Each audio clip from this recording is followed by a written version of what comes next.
আপনারা কি দেখতে পাচ্ছেন লেখাগুলো পদার্থের অবস্থা ও তাদের পরিবর্তন লেখা আছে যে? বিষয় দেখতে পাচ্ছি। আচ্ছা, তাহলে আমরা শুরু করি। যে পদার্থের অবস্থা, বইয়ে লেখা আছে যে পদার্থের অবস্থা আছে তিনটি। এটি MP3 বই। MP3 বইয়ের ছবি তুলে PDF তৈরি করা হয়েছে। কিন্তু আপনারা পরীক্ষার হলে যদি চলে আসে নিচের কোনটি পদার্থের অবস্থা বা অবস্থা নয়, তাহলে মনে রাখবেন যে প্লাজমা নামে আরেকটি অবস্থা আছে। এটা হচ্ছে অনেকটা কঠিন এবং তরলের মাঝামাঝি, এবং আমি এখানে লিখে দিয়েছি, দেখেন যে প্লাজমা হচ্ছে কি আয়নিত গ্যাস। আয়নিত গ্যাস, যেমন আমরা আগে টিউবলাইট ছিল, মনে আছে? টিউবলাইট জিনিসটা কি? একটা টিউবের ভিতরে চার্জ করা গ্যাস থাকে। সেই গ্যাসে যখন আমরা চার্জ দেওয়া হয় তখন গ্যাসগুলো জ্বলে ওঠে। তারপর আগুন, আগুন কি পদার্থ না শক্তি? আমরা কিন্তু কনফিউজড হয়ে যাই। হ্যাঁ, আপনারা কেউ বলতে পারেন আগুন কি পদার্থ না শক্তি? আগুন শক্তি। আমি শক্তি তো হতে লিখে পারে। দিয়েছি পদার্থ। আগুন কি দেখেন, আমি কি লিখে দিয়েছি এখানে? আগুন তো পদার্থের প্লাজমা অবস্থা। মানে কি প্লাজমাটা কি শক্তি না পদার্থ? পদার্থ। এই যে কঠিন, পদার্থ। তরল, বায়ু, এগুলা কি সব পদার্থ? আমরা এখন শক্তিতে যাইনি, এরা সবাই পদার্থ। এই প্লাজমাও কি 4 নম্বর পদার্থ। এই বায়ুর উপরে কমা দিয়ে লিখে রাখতে পারেন প্লাজমা। আচ্ছা, তার মানে এই যে আগুন জিনিসটা, শিখা, অগ্নিশিখা, এটা কি? সে নিজে হচ্ছে পদার্থ। মানে হচ্ছে সে জ্বলন্ত গ্যাস। গ্যাস কি? নিঃসন্দেহে পদার্থ। কিন্তু সে যা নির্গত করে, মানে আলোক রশ্মি বা তাপ, এগুলো হচ্ছে শক্তি। কিন্তু সে নিজে কি? নিজে হচ্ছে পদার্থ। আচ্ছা, যেমন আমরা হাত দিয়ে যখন তালি দেই, দুই হাতে জোরে ঘর্ষণ করি, এই হাত কি? পদার্থ। কিন্তু হাত তালি দেওয়ার ফলে যা উৎপন্ন হয়েছে, কি উৎপন্ন হয়েছে? তাপ তাপ উৎপন্ন উৎপন্ন হয়েছে। হয়েছে এবং শব্দ উৎপন্ন হয়েছে। এই তাপ এবং শব্দ। এগুলা শক্তি। হ্যাঁ। তাহলে কঠিন পদার্থের বৈশিষ্ট্য কি? নির্দিষ্ট আয়তন ও আকার আছে। এগুলো একদম বেশি বেশি সিম্পল। এগুলো ক্লাস 8 এর বইয়ে সম্ভবত। এগুলো হয়তো BCS পরীক্ষায় নাও আসতে পারে, তবে ইয়েতে আসতে পারে, কি বলে, প্রাথমিক শিক্ষক নিবন্ধন পরীক্ষায় আসতে পারে। কঠিন পদার্থের আকার এবং আয়তন দুইটাই আছে। তরল পদার্থের আয়তন আছে কিন্তু আকার নেই। আর বায়বীয় পদার্থের আকার আয়তন কোনোটাই নেই। কারণ কি? কারণ বায়বীয় পদার্থের আরেকটা নাম হচ্ছে গ্যাসীয় পদার্থ। হ্যাঁ, বায়বীয় পদার্থকে যেখানে রাখা হবে সে সেখানেই সেই পাত্রের আকার ধারণ করবে। গ্যাসীয় পদার্থের আকার এবং আয়তন কোনোটাই নেই। আয়তন নেই কিভাবে? আয়তন ছাড়া পদার্থ হয় কিভাবে? আয়তন আছে, আয়তন জিরো না।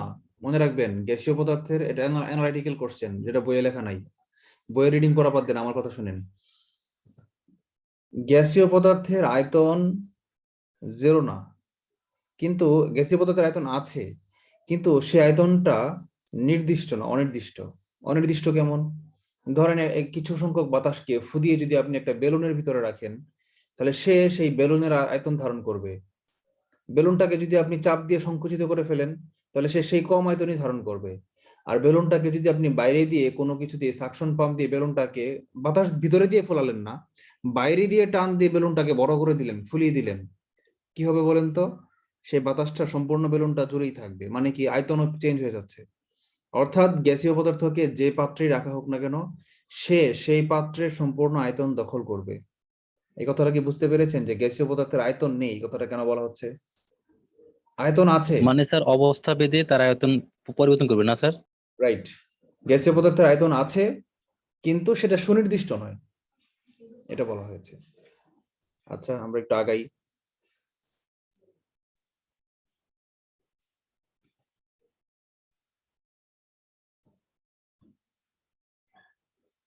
আচ্ছা, গলনাঙ্ক, স্ফুটনাঙ্ক, এগুলো কি?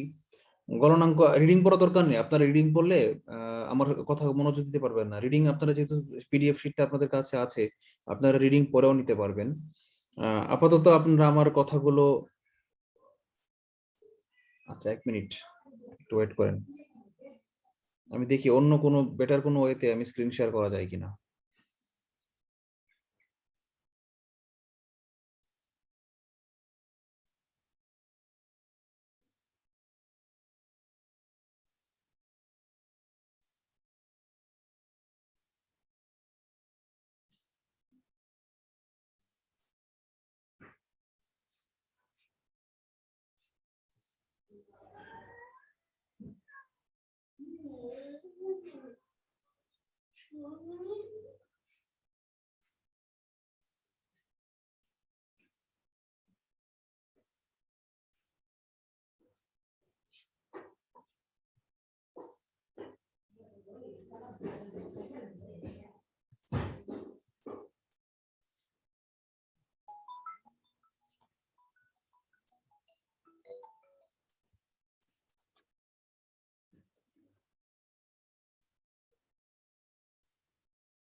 আচ্ছা, এখন কি আপনারা দেখতে পাচ্ছেন নতুন কোনো স্ক্রিন? হ্যালো, জি স্যার। এটা কিন্তু নতুন একটা অ্যাপস, মাইক্রোসফট হোয়াইট বোর্ড। এখানে আবার ইয়ের সুবিধা আছে। এখানে আবার একটা সুবিধা আছে কি,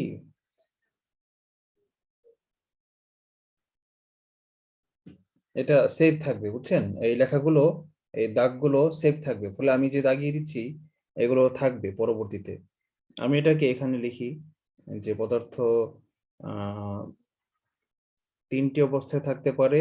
আপনি এটাকে 4 নাম্বারটা তীর চিহ্ন দিয়ে রাখলাম, যে 4 নাম্বার হতে পারে পদার্থ প্লাজমা অবস্থা। ওকে, ফাইন। তারপর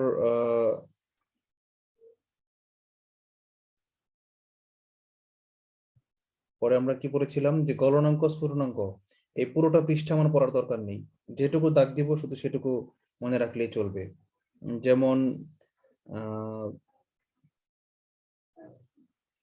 একটি নির্দিষ্ট উষ্ণতায় কঠিন পদার্থ গলতে শুরু করে, সেই নির্দিষ্ট উষ্ণতাকে গলনাঙ্ক বলে, এইটুকু পড়লেই চলবে, ঠিক আছে?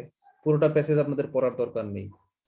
আচ্ছা, গলনাঙ্কের মাধ্যমে কঠিন পদার্থের বিশুদ্ধতা নির্ণয় করা যায়। আরো অনেক উপায় আছে, গলনাঙ্কের মাধ্যমে করা যায় কঠিন পদার্থের, কারণ কঠিন পদার্থই তো গলে। যদি বলা হয় স্ফুটনাঙ্ক কি, তাহলে গলনাঙ্কের সঙ্গে মিলিয়ে স্ফুটনাঙ্কটা মনে রাখেন যে যেই তাপমাত্রায় কোনো তরল পদার্থ ফুটে যায়, বাষ্পীভূত হয়ে যায়, সেটাকে বলা হয় স্ফুটনাঙ্ক। তাহলে যদি আপনাকে প্রশ্ন করা হয় যে স্ফুটনাঙ্ক দিয়ে কোন পদার্থের বিশুদ্ধতা নির্ণয় করা হয়, তরলের, কারণ তরল পদার্থই ফুটে। আবার যদি বলে যে গলনাঙ্ক দিয়ে কোন পদার্থের বিশুদ্ধতা নির্ণয় করা যায়, তাহলে হবে গলনাঙ্ক, কারণ কঠিন পদার্থই গলে। আপনারা কি বুঝতে পেরেছেন নাকি পারেননি?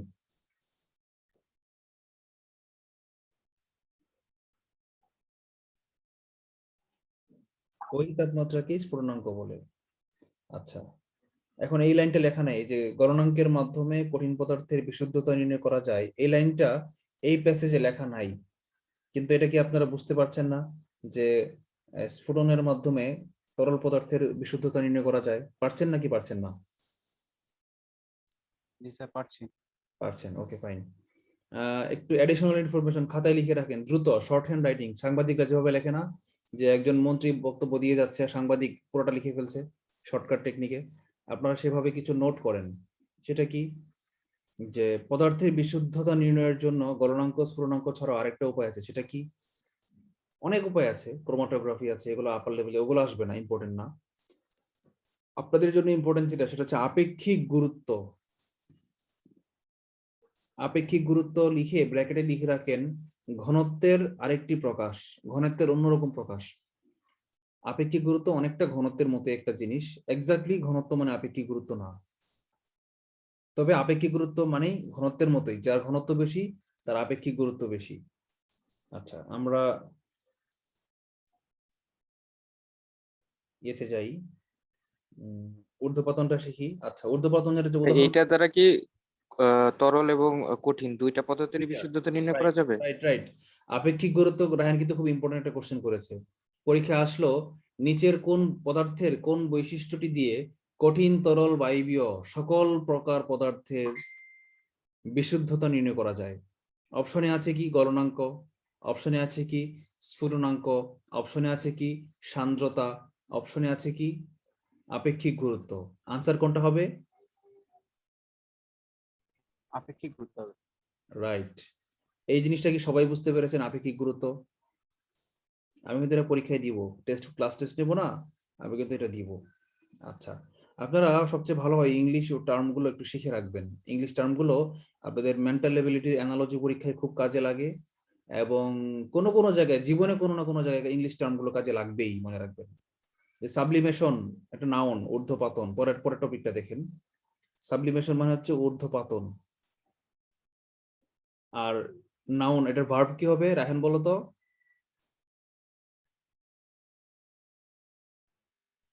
সাবলিমেট, না, সাবলাইম। ভালো সাবলাইম। বলেছো, ভার্বের শেষে এটি থাকে, এইট থাকে। এডুকেট, এডুকেশন, তুমি এটার সঙ্গে কম্পেয়ার করে বলেছো, কিন্তু সবসময় একরকম না, এটার ব্যতিক্রম। এটা হচ্ছে সাবলাইম, অর্থ হচ্ছে ঊর্ধ্বপাতিত হয়ে যাওয়া, আর এই কাজটার নাম হচ্ছে ঊর্ধ্বপাতন, সাবলিমেশন। ঊর্ধ্বপাতন জিনিসটা কি? বই পড়ে রিডিং করবেন না, আমার দিকে তাকান, স্ক্রিনটা দেখেন। সাবলিমেশন মানে হচ্ছে, ঊর্ধ্বপাতন মানে হচ্ছে কঠিন পদার্থ তাপ দিলে হওয়ার কথা, গলার কথা, কিন্তু সে না গলে, মানে কঠিন থেকে লিকুইড না হয়ে কি হয়ে যাবে, কঠিন পদার্থটা সরাসরি বাষ্প হয়ে উড়ে চলে যাবে। এটাকেই বলা হয় সাবলিমেশন। আপনারা আপনাদের টয়লেটে দেখেন না একটা সুগন্ধি ব্যবহার করা হয়, কি যেন নাম এটার, ওডোনিল। ওডোনিল, ওডোনিল দেখেছেন না? ওডোনিলটা কি হয়, আস্তে আস্তে নাই হয়ে যায়। হ্যাঁ, প্যাকেটের ভিতরে ওডোনিল ছিল, অনেকদিন পরে দেখি কিরে প্যাকেট খালি হয়ে গেছে, পরে 1 মাস 2 মাস পরে আবার আরেকটা ওডোনিল কিনে আনতে হয়। তাহলে ন্যাপথালিন। হ্যাঁ, কি হচ্ছে বলেন তো ঘটনাটা? অরুণিলটা বাষ্পীভূত হয়ে নাই হয়ে যাচ্ছে, প্রকৃতিতে মিশে যাচ্ছে, সরাসরি কঠিন থেকে বাষ্প হয়ে যাচ্ছে। এই যে ন্যাপথলিন আপনার আলমারার ভিতরে, আলমিরাতে রাখেন যেন তেলাপোকা না কাটে। তা ন্যাপথলিন অনেকদিন পরে দেখেন আস্তে আস্তে ন্যাপথলিন ছোট হয়ে গেছে, এরপরে একদিন একদম নাই, শেষ হয়ে গেছে। কিভাবে? ওই যে ঊর্ধ্বপতন হয়ে যাচ্ছে। আচ্ছা, উদাহরণগুলো কি কি? কর্পূর, উদাহরণগুলো খুব ইম্পর্টেন্ট, স্টার দিয়ে রাখলাম, হ্যাঁ, এটা আসবে। কর্পূর, গন্ধক, আয়োডিন, ন্যাপথালিন, নিশাদল। নিশাদল মানে কি? Ammonium chloride, carbon dioxide, arsenic, benzoic acid, এগুলো হচ্ছে ঊর্ধ্বপতনের উদাহরণ। আচ্ছা, নিশাদলের কেমিক্যাল নামটা যেন কি, আমি নিজেই ভুলে গেছি। আমি তো জানতাম নিশাদল মানে অ্যামোনিয়াম ক্লোরাইড, আর এরা দেখি নিশাদল আলাদা লিখেছে, অ্যামোনিয়াম ক্লোরাইড আলাদা লিখেছে। রায়হান একটু গুগলে সার্চ দিয়ে দেখো তো নিশাদলের কেমিক্যাল ইয়েটা কি, বাংলায় লেখো নিশাদল এর রাসায়নিক নাম। ভাই নিশাদল ভাই CH3Cl মনে হয়। এর তো অ্যামোনিয়াম ক্লোরাইড, ও সরি সরি, অ্যামোনিয়াম, CH3Cl তো মিথাইল ক্লোরাইড মনে হয় না, তুমি দেখে বলো, শিওর হয়ে বলো, আমরা কোনো কিছুই ঝাড়া ঝাপসা আর NH4Cl। NH4Cl, তাই না? অ্যামোনিয়াম তাই ক্লোরাইড। জানতাম। অ্যামোনিয়াম ক্লোরাইড, হ্যাঁ, হ্যাঁ। আমি তো তাই yes. জানতাম। তাহলে তার মানে কি, তার মানে কি বোঝা গেল? এই যে বইটা যে লিখেছে, সে এই অ্যামোনিয়াম ক্লোরাইডই যে নিশাদল এটা সে জানে না। এই দেখেন এই দুইটা, এই যে নিশাদল যে অ্যামোনিয়াম ক্লোরাইড, সে দুইটা উদাহরণ, দুইটার নাম লিখেছে কেন? আমি তো জানি নিশাদল মানে অ্যামোনিয়াম ক্লোরাইড, নিশাদল মানে অ্যামোনিয়াম ক্লোরাইড। স্যার এটা দিছে কারণ আছে স্যার, কি? কারণ স্যার দুইটা নামই আসতে পারে, তাহলে নিশাদলীয় কমা দিল আসতে কেন? পারে। না, কমা দেওয়ার মানে তো হ্যাঁ, আলাদা হলো, তাহলে ব্র্যাকেট দিত। এইটা গন্ধক, ভাই ভুল না করছে। গন্ধক দিত, গন্ধকের পরে লিখতো সালফার, গন্ধক মানে হচ্ছে সালফার, এভাবে লিখতো তারা, গন্ধক দিয়ে সালফার লিখতো। কর্পূর, কর্পূরের নাম আছে না? কর্পূরের নাম আমি নিজে ভুলে গেছি, বাংলা নাম তো মনে থাকে না। হোয়াটএভার, এই নিশাদলটা আমরা একটু শিখি, অ্যামোনিয়াম ক্লোরাইড। স্যার আমার মনে হয় এটা যখন খনিজ রূপে থাকে তখন এটাকে অ্যামোনিয়াম ক্লোরাইড বলে। না না না, এটা না, বাংলা নামই নিশাদল। আপনি বাংলায় যান, ওই যে মুদির দোকান আছে না, আমার হার্ডওয়্যার মনে দোকান, হইতেছে ভাই ওই অ্যামোনিয়াম ক্লোরাইড এটা তো রাসায়নিক নাম, আর নিশাদল এটা বাণিজ্যিক নাম আর কি, মানে বাণিজ্যিক ভাবে এটা। হোয়াটএভার, একই তো জিনিস, জিনিস তো একটাই। হ্যাঁ ভাই, হ্যাঁ। তাহলে কমা দিয়ে দুইটা আলাদা জিনিস লেখা তো উচিত ছিল না, ব্র্যাকেট দিয়ে লিখতে পারতো। নিশাদল, আপনি মুদির দোকানে যান, গিয়ে বলেন ভাই আমাকে একটু নিশাদল দেন, সে দিবে। মুদির দোকানে গিয়ে বলেন ভাই আমাকে একটু অ্যামোনিয়াম ক্লোরাইড দেন, তখন আপনাকে বলবে পাগল হয়েছেন নাকি ভাই, কেমিক্যাল দোকানে যান, চকবাজার যান, ঢাকায় যান, ঢাকার চকবাজার, পুরান ঢাকায় যান, আমার এখানে আছেন কেন?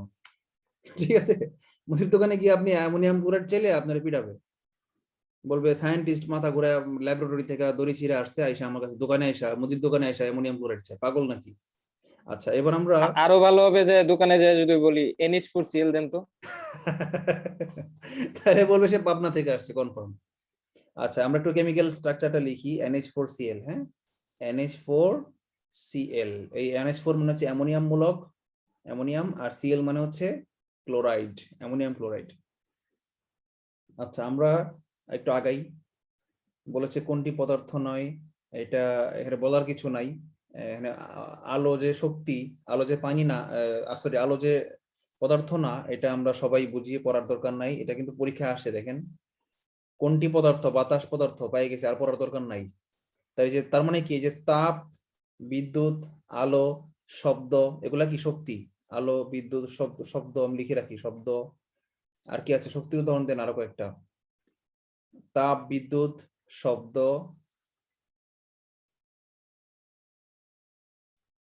চৌম্বকত্ব, এগুলো লেখা দরকার নেই, আমরা শক্তির চ্যাপ্টার আরেকদিন শিখবো। আচ্ছা, নিচের কোনটি আমাদের জীবনে অত্যাবশ্যক পদার্থ? শক্তি, লবণ। এটা একদম ফালতু একটা কোশ্চেন, এটা কোনো কোশ্চেন হলো বলেন? নিচের কোনটা অত্যাবশ্যকীয়? সবই অত্যাবশ্যকীয়। আনসার দিছে লবণ। কেন আমাদের জীবনে শক্তি অত্যাবশ্যকীয় না? না স্যার, এখানে পদার্থ উল্লেখ করা আছে। ও আচ্ছা আচ্ছা, রাইট, থ্যাংক ইউ। কে কে বলেছেন কথাটা, আনসারটা কে দিয়েছেন, আমাকে হেল্প করেছেন কে? তাসলিমা। তাসলিমা আপু, ধন্যবাদ। আমাকে বলেছে নিচের কোনটা হচ্ছে অত্যাবশ্যকীয় পদার্থ। পদার্থ বললেই কিন্তু আমাকে এখানে লবণ হচ্ছে পদার্থ, বাকি তিনটা কি পদার্থ না, এই জন্য এখানে এই কোশ্চেনটা ইম্পর্টেন্ট ছিল, আমি নিজেই খেয়াল করিনি, দেখছেন?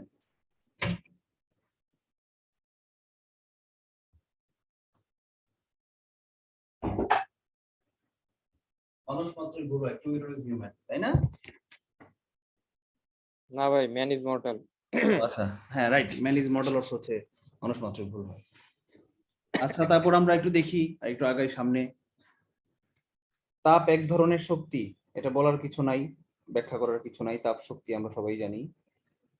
আলো কি, এটাও জানি আমরা, আলো শক্তি।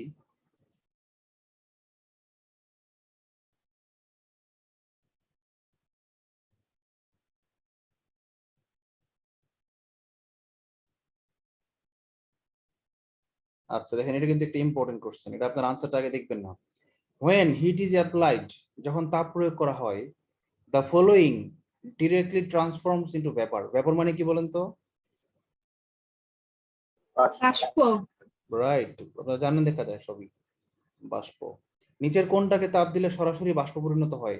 আচ্ছা, সরাসরি বাষ্পে পরিণত হওয়ার পদ্ধতিটার নাম যেন কি?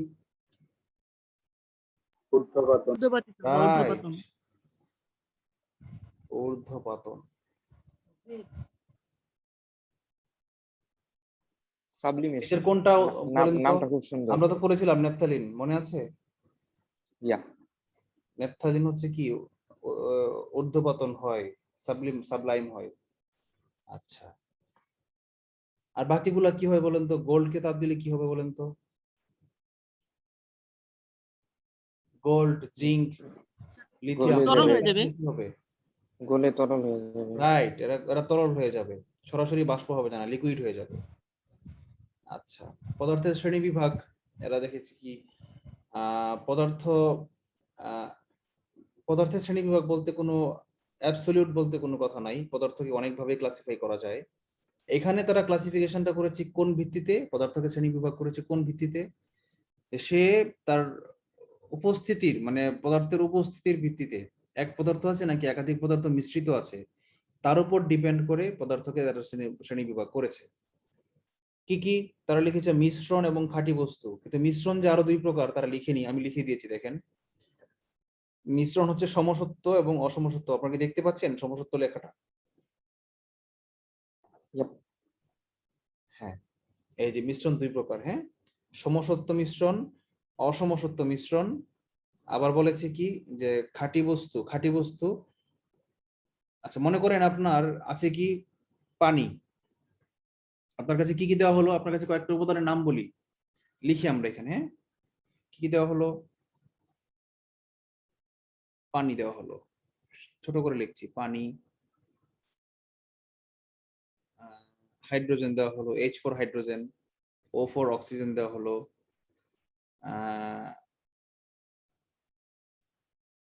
চিনি দেওয়া হলো, বালি দেওয়া হলো, বালি, বালু, এই পাঁচটা জিনিস দেওয়া হলো। আচ্ছা বলেন তো এই ওটা কি এবং এইচটা কি? এরা হচ্ছে মৌল। মৌল মানে কি? একটা পদার্থ, একদম একটা পর্যায় সারণীতে পাওয়া যায় এরকম একটা এলিমেন্ট যার ভিতরে অন্য কোনো পরমাণু নাই, একটা পরমাণু দিয়ে গঠিত, সেটাকে বলা হয় মৌল। যেমন হাইড্রোজেন সম্পূর্ণ একটা মৌল, এর মধ্যে কি অন্য কিছুই নাই, শুধু হাইড্রোজেন হাইড্রোজেনই। অক্সিজেন, আমরা যে নিঃশ্বাস নিই অক্সিজেন, অক্সিজেন কি? অক্সিজেন মানে শুধু অক্সিজেনই, এর মধ্যে অন্য কোনো মৌল নাই, যার পারমাণবিক সংখ্যা হচ্ছে 16।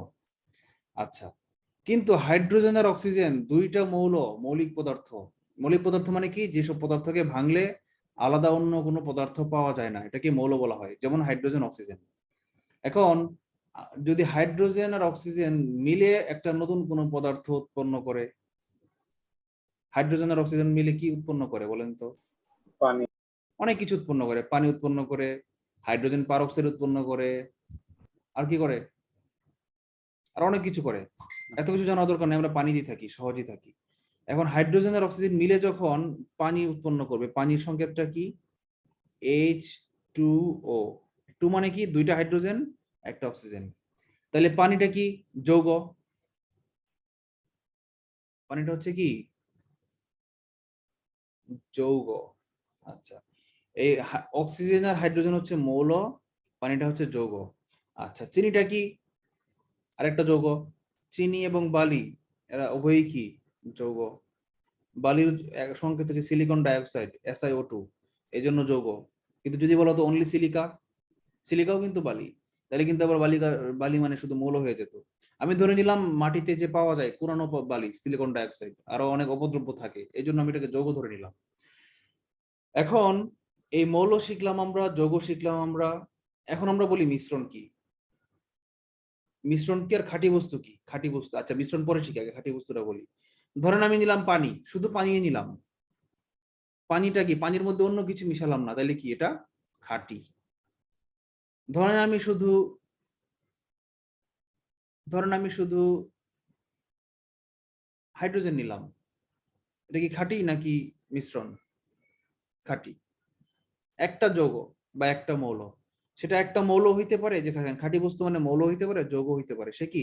খাঁটি। আচ্ছা, যখন আমি দুইটা পদার্থকে একসাথে মিলাবো, দুইটা মৌল বা যৌগকে আলাদা করে মিলাবো, মিলিয়ে একটা পদার্থ বানাবো না, তাদেরকে জাস্ট মিশিয়ে রাখবো, তখন সে কিন্তু মিশ্রণ হয়ে যাবে। আর দুইটা মৌলকে মিলিয়ে যখন আমরা একটা পদার্থ বানায় ফেলবো, তখন কিন্তু সে আবার মিশ্রণ হবে না, তখন আবার সে আরেকটা নতুন খাঁটি বস্তু হবে, সে যৌগ বলা হবে তাকে। যেমন ধরেন এই পানীয়, অক্সিজেনও খাঁটি বস্তু, মৌল খাঁটি, হাইড্রোজেনও খাঁটি বস্তু, মৌল খাঁটি। এই দুইটা খাঁটি মৌলকে যদি আমি মিশিয়ে একটা পানি উৎপন্ন করে ফেলি, সেও কিন্তু যৌগ, কিন্তু সেও খাঁটি, সে যৌগ খাঁটি। কথাটা কি বুঝতে পেরেছেন আপনারা? মৌল খাঁটি আর যৌগ খাঁটির পার্থক্যটা। Hello, Yep. কেউ কথা বলে না? ব্যাপার কি, সবাই কি ঘুমিয়ে গেছেন? একবার জি বললে স্যার, ভালো হতো। বুঝছি। আচ্ছা, এখন যদি প্রশ্ন করি যে দুধ, পানি মিশাইলাম না, শুধু দুধ, এটা কি খাঁটি বস্তু না মিশ্রণ? মৌলকাঠি। খাঁটি। মৌল। দুধ মৌল হয় কিভাবে? দুধের মধ্যে কত কিছু আছে যৌগ আপনি জানেন? খাঁটি। দুধের যৌগ মধ্যে কার্বোহাইড্রেট আছে, দুধের মধ্যে রেনিন আছে, দুধের মধ্যে ক্যাসেইন আছে, দুধের মধ্যে পানিও আছে। দুধ মৌল না, দুধ যৌগ। আচ্ছা, এখন বলেন যে দুধটা কি খাঁটি বস্তু নাকি মানে যৌগ? বুঝলাম, খাঁটি যৌগ নাকি মিশ্রণ? মিশ্রণ। মিশ্রণ। আমরা বলি যে বাণিজ্যিক ভাবে দুধ খাঁটি, পানি মিশাইলাম না মানে কি খাঁটি দুধ। কিন্তু পানি তো আমার মিশানো দরকার নাই, গরুর আহ, ইয়া থেকে যখন বের হয়েছে তখনই তো সে পানি মিশ্রিত হয়েই বের হয়েছে। দুধের উপাদানই কি? পানি, রেনিন, ক্যাসেইন, বিভিন্ন হরমোন, বিভিন্ন এনজাইম, কার্বোহাইড্রেট, ফ্যাট, এগুলা প্রোটিন, এগুলা কি? এগুলো হচ্ছে দুধের অটোমেটিক উপাদান। তার মানে কি, দুধ হচ্ছে একটা মারাত্মক একটা মিশ্র পদার্থ, এর মধ্যে অনেকগুলো মিশ্রণ জড়িত আছে।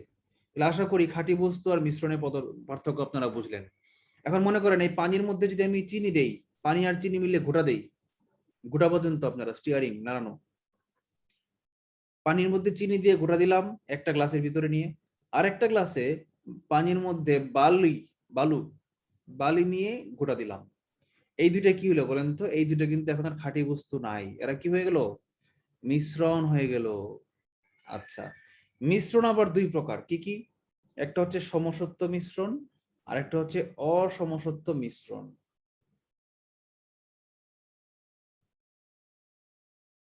আচ্ছা, এই যে সমসত্ব মিশ্রণ আবার দুই প্রকার। এখানে ক্লাসিফিকেশনটা দেয়নি, আমি একটু কলম দিয়ে লিখে রাখি, আপনারা খাতায় লিখে রাখেন, খাতায় লিখেন আপনারা। সমসত্ব মিশ্রণ আবার দুই প্রকার, কি কি? একটা হচ্ছে দ্রবণ, আরেকটা কি? ডিসপারশন।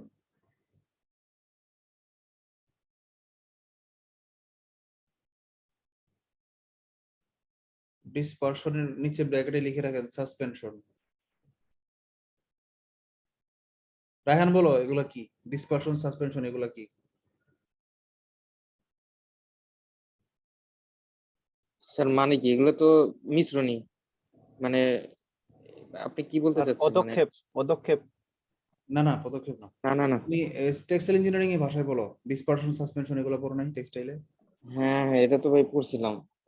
এগুলো যেন তো ভাই, ওই যে ভাই সাসপেনশন, এখন ঠিক মনে করতেছেন, ওই ওই যে যে মানে যোগ, দুইটা বস্তু থাকে, দুইটা ইসের মধ্যে থাকে, একটা মানে এদের আর রাইট কি আলাদা করা যায়, রাইট রাইট, দুইটা কাছাকাছি পদার্থ কাছাকাছি থাকবে, চলে আসছো, রাইট।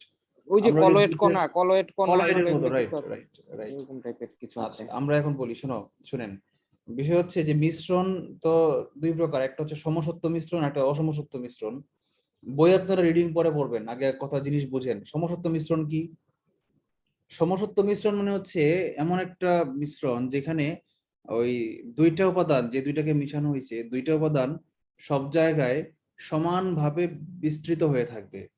যেমন ধরেন আমি যদি বলি যে পানির মধ্যে চিনি দিয়ে গোলায় ঘোটা দিলাম, কি হইলো বলেন তো? চিনি, ওই উপরের থেকে 1 চামচ চিনি আলগা করে নিলাম, 1 চামচ শরবত নিলাম, আর নিচ থেকে লিক করে কাঁচের গ্লাসটা ভেঙে নিচ থেকে 1 ফোঁটা শরবত নিলাম। কোনটা বেশি মিষ্টি হবে? নিচের অংশ। না, দু- দুইটাই সমান মিষ্টি। দুইটাই same চিনি হবে। তো জমে ছিল না, আমি তো বলি না যে চিনি জমায় রাখছি নিচে এই জন্য বেশি মিষ্টি হবে। আমি কি বলেছি? পুরাটা চিনি আমি ভালো করে গোটা দিছি, মানে দ্রবীভূত পুরাটা হয়ে গেছে। এখন আপনি উপর থেকে 1 চামচ চিনি নেন আর নিচ থেকে 1 চামচ নেন, পুরোটাই সমান মিষ্টি হবে যদি ভালো করে গোটা দেন। আপনি চা খান না, চা খাওয়ার সময় দেখবেন শেষের দিকের চাগুলো একটু মিষ্টি বেশি থাকে, কেন?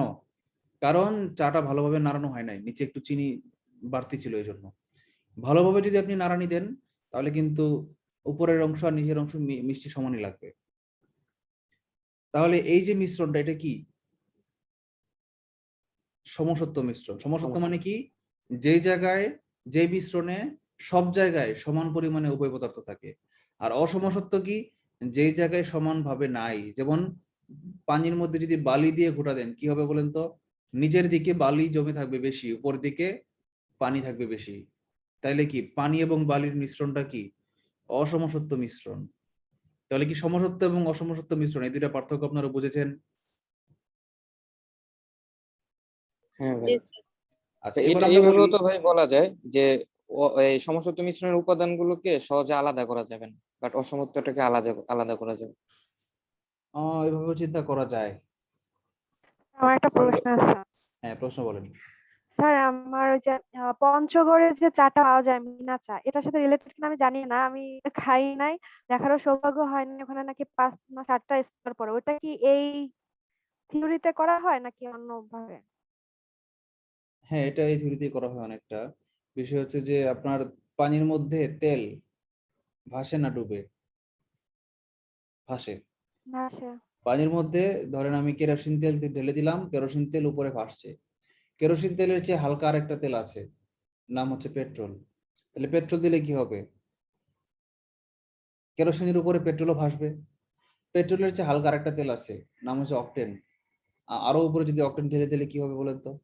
সবার নিচে থাকবে পানি, তার উপরে থাকবে হচ্ছে পেট্রোল, তার উপরে থাকবে হচ্ছে, সরি, পানির উপরে থাকবে কেরোসিন, পরে থাকবে, তার উপরে থাকবে পেট্রোল, তার উপরে থাকবে অকটেন।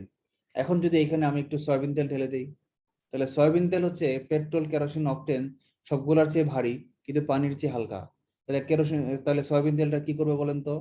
নিচে গিয়ে গিয়ে সে জায়গা করে নিবে পানির উপরে, মানে তখন কি হবে, সবার নিচে থাকবে পানি, পানির উপরে থাকবে সয়াবিন তেল, তার উপরে থাকবে হচ্ছে পেট্রোল, তার উপরে কেরোসিন, তারপর অকটেন, তারপর ডিজেল, এরকম।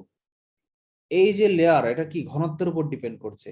এখানে ওই চাতে এই থিওরিটা অ্যাপ্লাই করা হয়নি, এই চাতে অ্যাপ্লাই করা হয়েছে ঘনত্বের ডিফারেন্সের থিওরি বা আপেক্ষিক গুরুত্বের ডিফারেন্সের থিওরি। বুঝতে পেরেছেন? জি স্যার। এই আর কি। থ্যাংক ইউ, খুব সুন্দর একটা কোশ্চেন ছিল। আচ্ছা, এখন সমসত্ব মিশ্রণ দুই প্রকার, একটা হচ্ছে দ্রবণ আর একটা হচ্ছে কি ডিসপারশন। দ্রবণটা কি? দ্রবণ হচ্ছে যেমন ওই যে চিনিকে যখন আমি পানির সঙ্গে মিশিয়ে ফেলবো তখন কিন্তু ওই চিনিটা আর দেখা যাবে না, বা মাইক্রোস্কোপ দিয়ে দেখা যাবে না, এমনকি ছাঁকনি দিয়ে ছাঁকা যাবে না। মানে চিনি আর পানি মিলে কি মনে হবে যে আরেকটা নতুন যৌগ উৎপন্ন হয়ে গেছে।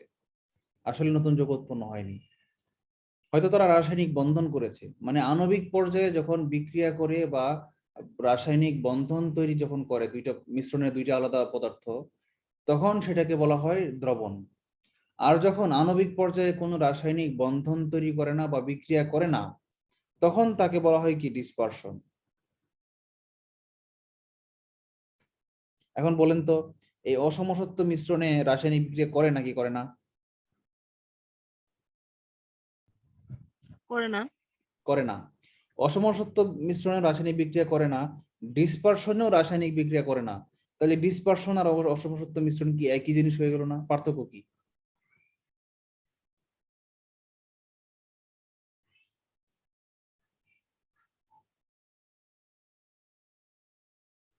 স্যার মিশ্রিত হবার একটা ক্ষমতা আছে সেটার উপর নাকি, যে না পানিতে একটা নির্দিষ্ট পরিমাণ চিনি দেওয়ার পর? না না না না, নির্দিষ্ট পরিমাণের কথা বলা হয়নি। এই কম মিশ্রিত হইলো সে মিশ্রণ, বেশি মিশ্রিত হইলো সে মিশ্রণ। অসমসত্ব মিশ্রণ এবং ডিসপারশন দুইটাতেই রাসায়নিক বিক্রিয়া করে নাই বা কোনো বন্ধন উৎপন্ন হয় না, হাইড্রোজেন বন্ধন উৎপন্ন করে নাই। তাহলে পার্থক্য কেন, দুইটাকে আলাদা করলাম কেন? কারণ ওই যে বলেছিলাম, দেখেন সংজ্ঞাতেই পার্থক্য বলা ছিল। অসমসত্ব মিশ্রণে এক এক জায়গায় এক এক রকম ঘনত্ব থাকবে দুইটা উপাদানের, কিন্তু সমসত্ব মিশ্রণে সব জায়গায় একই পরিমাণ ঘনত্ব থাকবে। উদাহরণ দিলে আপনারা বুঝবেন। উদাহরণ কি? ধরেন অসমসত্ব মিশ্রণ তো বললাম, পানি প্লাস বালি, এটা অসমসত্ব মিশ্রণ। ডিসপারশন বা সাসপেনশন একটা উদাহরণ দেই। রং, তরল রং, তরল। আমরা রং কিনে আনি না দোকান থেকে, বাজার থেকে, ঘরের যে ডিস্টেম্পার রং করা হয় দেয়ালে, এই রংটা কিন্তু একটা পদার্থ না, এখানে হাজার হাজার পদার্থ মিক্স করে আছে, কিন্তু কেউ কারোর সাথে বিক্রিয়া করে নাই। এখানে মাইক্রোস্কোপ দিয়ে দেখা যাবে কি এই সাসপেনশনের ভিতরে, রঙের কোটার ভিতরে হাজার হাজার কোটি কোটি অণু, দ্রাবকের ভিতরে কোটি কোটি দ্রব ভাসতেছে। মানে এটা হচ্ছে সাসপেনশন বা ডিসপারশন। অর্থাৎ রাসায়নিক ভাবে বিক্রিয়া করবে না, কিন্তু তাদেরকে যখন নির্দিষ্ট পরিমাণে প্রচুর পরিমাণ স্টিয়ারিং করানো হবে, মানে প্রচুর পরিমাণ ঘোটা দেওয়া হবে, তখন কি হবে জানেন, একটা নির্দিষ্ট সময়ে ওই অণুগুলো কঠিন পদার্থে, মানে দ্রব, যে দ্রাবক আর দ্রব তো বোঝেন, পানি হচ্ছে দ্রাবক আর চিনি হচ্ছে দ্রব। এই দ্রবটা মানে কঠিন পদার্থটা কি করবে, একদম ক্ষুদ্র ক্ষুদ্র অণু পর্যায়ে সিঙ্গেল সিঙ্গেল, অণুর পর্যায়ে সিঙ্গেল হয়ে যাবে, কিন্তু সে বিক্রিয়া করবে না। সিঙ্গেল সিঙ্গেল অণু হয়ে যাওয়ার কারণে কি করবে জানেন, সে ওই তরলের বা দ্রাবকের ভিতরে ভিতরে সে নির্দিষ্ট জায়গায় জায়গায় খোপ খোপ আকারে বসে যাবে, ফলে সে সবগুলো নিচে পড়ে যাবে না। যেমন বালি দিলে কি হয়, সবগুলো বালি নিচে পড়ে যায়, সবগুলো পানি উপরে ভেসে যায়। আর তুলা দিলে মনে করেন পানির মধ্যে আমি বালি দিলাম, তুলাও দিলাম, সবগুলো বালি নিচে পড়ে যাবে, সবগুলো তুলা উপরে ভেসে থাকবে, মাঝখানে থাকবে পানি। কিন্তু এটাকে যদি আমরা এমন লেভেলে স্টিয়ারিং করতে পারতাম যে এই বালিগুলো এবং তুলাগুলো একদম তুলা ধোনা হয়ে যেত, আণবিক পর্যায়ে ক্ষুদ্র ক্ষুদ্র অণুতে ভাগ হয়ে যেত, একটা একটা অণুতে সিঙ্গেল সিঙ্গেল হয়ে যেত, তখন কিন্তু তারা পানির মধ্যে, দুইটা পানির অণুর মধ্যে যে ফাঁক আছে, সেই ফাঁকার মধ্যে কোনো রাসায়নিক বন্ধন না করে হলেও মাঝখানে খোপে বসে যেত। তখন কিন্তু আপনি মাইক্রোস্কোপ দিয়ে বা আলাদা করে পাইতেন না, এবং সব জায়গায় ঘনত্ব, বালি এবং চিনির ঘনত্ব সমান হতো, মনে হতো দ্রবণ হয়ে গেছে, আসলে দ্রবণ না। যেমন রং বললাম, যে রং রং কিন্তু ডিসপারশন, এটা কিন্তু দ্রবণ না। তাহলে আপনারা পাউডার টাইপের ওষুধগুলো, হ্যাঁ পাউডার টাইপের যে ওষুধগুলো হয়েছে রাইট, পাউডার টাইপের যে ওষুধ, সব পাউডার ওষুধ যে সাসপেনশন হবে তার ম্যান্ডেটরি না। অনেক ওষুধ আছে যারা পানির সঙ্গে একজাক বিক্রিয়াই করে ফেলে, আবার অনেক ওষুধ আছে যারা বিক্রিয়া করে না, সলিড আকারে থাকে, হতেই পারে। যেমন দেখেন সাইট্রিক অ্যাসিড পানিতে দ্রবণীয় না, লেবুর রস যেটা, আমরা যখন পানির সঙ্গে লেবু এবং চিনি দিয়ে শরবত বানাই তখন কি হয় বলেন তো? লেবুর রস কিন্তু পানির সঙ্গে দ্রবীভূত হয় না, কিভাবে থাকে জানেন? সাসপেন্ডেড হয়ে থাকে। সব জায়গায় কিন্তু লেবুর ঘনত্ব সমান। আপনি উপর থেকে 1 চামচ শরবত নেন আর নিচ থেকে 1 চামচ শরবত দেন, দুইটাই কিন্তু সমান লেবুর ফ্লেভার পাবেন বা সমান টক লাগবে এবং মিষ্টিও সমান লাগবে। কিন্তু পার্থক্য হলো এটাই যে চিনিগুলো, সুগার মানে কি, গ্লুকোজ ফ্রুক্টোজ এগুলোকে সুগার বলা হয়। এই সুগার গুলো কি করেছে, ফ্রুক্টোজ না, ফ্রুক্টোজ গ্লুকোজ তো হচ্ছে মনোস্যাকারাইড, এগুলো হচ্ছে ফলের মধ্যে থাকে। আর আমরা চিনি যেটা খাই বাজার থেকে কিনে এটা হচ্ছে ডাইস্যাকারাইড, এটাকে বলা হয় সুক্রোজ। এই যে সুক্রোজ, এটা আমরা আরেকদিন পড়াবো, জৈব যৌগ অধ্যায়ে পড়াবো। Glucose, fructose, monosaccharide, disaccharide, polysaccharide এগুলো কি, এটা আমরা আরেকদিন পড়াবো। এই যে আমি চিনিকে আমি মিশালাম, চিনিটা কি হলো বলেন তো? একদম আণবিক পর্যায়ে মিশে গেল, এই জন্য এটা দ্রবীভূত হয়েছে, দ্রবণ করছে। কিন্তু লেবুর রস, সাইট্রিক অ্যাসিড আমরা জানি, citric acid, tartaric acid, formic acid, অনেকগুলো অ্যাসিড, কিছু কিছু জৈব অ্যাসিড পানিতে দ্রবীভূত হয়, এবার কিছু কিছুগুলো হয় না। তাহলে এই যে সাইট্রিক অ্যাসিড পানিতে দ্রবীভূত হইলো না, তাহলে কি হইলো? সে সাসপেনশন হয়ে গেল। ঠিক আছে, আমরা সাসপেনশন নিয়ে সময় নষ্ট না করি, আমরা সামনে আগাই। খাঁটি বস্তু কি? ওই যে মৌলিক পদার্থকে খাঁটি বস্তু বলা হচ্ছে, মৌল হইতে পারে, যৌগ হইতে পারে। খাঁটি বস্তুর মধ্যে মৌল আর যৌগ দুইটা ভাগ, এটা বলে ফেলেছে অলরেডি, বলার দরকার নাই। আচ্ছা, এখানে দেখেন পুরান তথ্য দিয়ে রাখছে, আপডেট করে নাই, যদিও বইটা 2021-এর, এটা আপডেট করে নাই। এটা আনসারটা হচ্ছে আগে ছিল 98টা, আমরা বিজ্ঞান বইয়ে পড়েছি ক্লাস 8-এ, তাই না? এখন মনে রাখবেন 118টি, খুব ইম্পর্টেন্ট। প্রকৃতিতে প্রাপ্ত মৌলের সংখ্যা 118টি। সর্বশেষ নাম কি?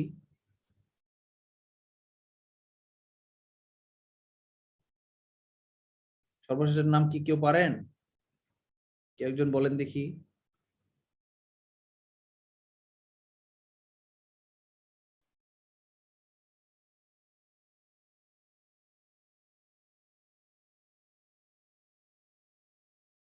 ইউনান অক্টিয়াম।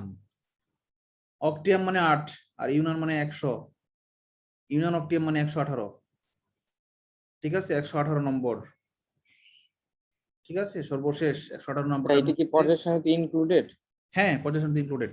সার্চ দাও, গুগলে সার্চ দাও, আপডেট পর্যায় সারণীতে দেখবা সর্বশেষটার নাম হচ্ছে ইউনান অক্টিয়াম, এর আগেরটার নাম ইউনান সেপ্টিয়াম, সেপ্টিয়াম মানে 17। এগুলো সব বলে ল্যাবরেটরিতে, ওহো sorry sorry sorry sorry, answer তো ঠিকই আছে। এরা বলেছে প্রকৃতিতে প্রাপ্ত, সরি আমি ভুল করেছি। এটা যেটা এটা ভাই দুইটা মিলে ঠিক আছে। কৃত্রিম প্লাস প্রাকৃতিক না? হ্যাঁ হ্যাঁ, কৃত্রিম প্লাস প্রাকৃতিক। কৃত্রিম হচ্ছে কয়টা? এই যে ওটা 20টা, হচ্ছে দেখো 118টা। এই যে 20টা, রাইট, এটা ঠিক আছে, এটাও কারেক্ট। 20 + 98 118, 198 এটা 18 কি, আমি নিচে এটাকে তীর চিহ্ন দিয়ে দেই। 20 হচ্ছে কৃত্রিম প্লাস 98 সমান সমান 118। এখন মনে থাকবে না? এই আর 20টা ওখানে তো হচ্ছে কি? লাইন দেওয়া আছে। হ্যাঁ দেওয়া আছে এখানে, কৃত্রিম 20টা আর 98টা কি? প্রকৃতিতে প্রাপ্ত। সবগুলোই কিন্তু মৌলিক।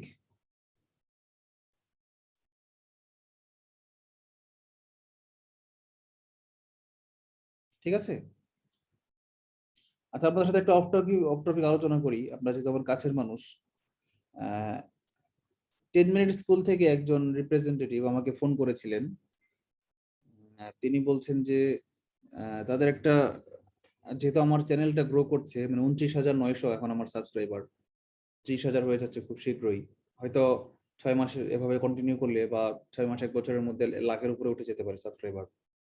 এখন তারা আমাকে একটা প্রপোজাল দিল যে তারা যে বিভিন্ন কোর্স করায়, বিসিএস ছাড়াও অন্যান্য কোর্স করায়, যেমন কম্পিউটার রিলেটেড কিছু কোর্স করায়, graphic design, web design, freelancing course করায়। তো তারা আমার ভিডিওগুলো অবজার্ভ করেছে, বললো যে আপনি তো ফ্রিল্যান্সিং সম্পর্কে সবসময় পজিটিভ রিভিউ দেন, আমরা তো ফ্রিল্যান্সিং রিলেটেড বা আইটি রিলেটেড এন্টারপ্রেনারশিপের বিভিন্ন কোর্স করাই, আপনি কি কাইন্ডলি আমাদের কিছু কোর্স পাবলিসিটি করে দিবেন। আমরা যে বিভিন্ন কোর্স করাই একটা লিঙ্ক দিব আপনাকে, সেই লিঙ্কটা আপনি আপনার ভিডিওতে অ্যাড হিসেবে বা ভিডিও ডেসক্রিপশনে কিংবা আপনার ফেসবুক পেজে পাবলিসিটি করবেন। আপনার লিঙ্ক থেকে যারা ঢুকবে সেটা আপনি অটোমেটিক্যালি দেখতে পারবেন যে আপনার লিঙ্ক থেকে কয়জন কোর্সটা কিনেছে বা করছে। যখনই আপনার লিঙ্ক থেকে কোর্সটা করবে তখন আপনাকে আমাদের কোর্সের ওই 50% টাকা আপনাদেরকে দেওয়া হবে। এটা আমাকে একটা প্রপোজাল তারা দিয়েছে। এখন এটা কি আমার অ্যাকসেপ্ট করা উচিত নাকি উচিত না? আমি যদি ইউটিউবে 10 মিনিট স্কুলের পাবলিসিটি করে দেই, তাহলে কি সেটা আমার পপুলারিটিতে বা আমার পার্সোনালিটিতে আঘাত করবে কিনা? পার্সোনালের ক্ষেত্রে করবে হয়তো। আচ্ছা, কিন্তু পপুলারিটিতে আঘাত করবে না, তাই না? আচ্ছা, নোবেলকে দেখেছেন না, সঙ্গীত শিল্পী নোবেল, সে কিন্তু তার অনেক ফলোয়ার, তার চেয়ে ভালো ভালো শিল্পীদের তার মতো ফলোয়ার নাই। কারণ কি জানেন? হিরো আলম, তার কত ফলোয়ার? কারণ কি? Negative publicity. মানে তারা পচে গিয়ে হলেও প্রচুর পাবলিসিটি অর্জন করেছে। এখন আমার কি সেটা করা উচিত?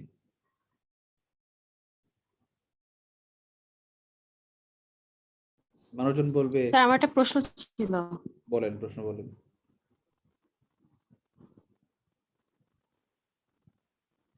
বলেন। স্যার আপনি হিরো আলম আর নোবেলের সাথে তো কম্পেয়ার করছেন, মানে আমি এর সাথে বুঝতে পারছি না কম্পারিজনটা কাদের মধ্যে হচ্ছে।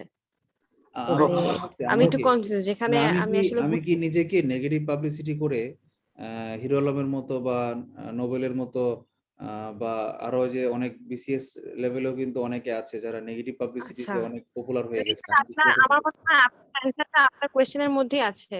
যদি আপনার মনে হয় যে আপনি কারো পাবলিসিটি করলে সেটা নেগেটিভ পাবলিসিটি হয়ে যাবে, আমার মনে হয় আপনি তো নেগেটিভ পার্সন না।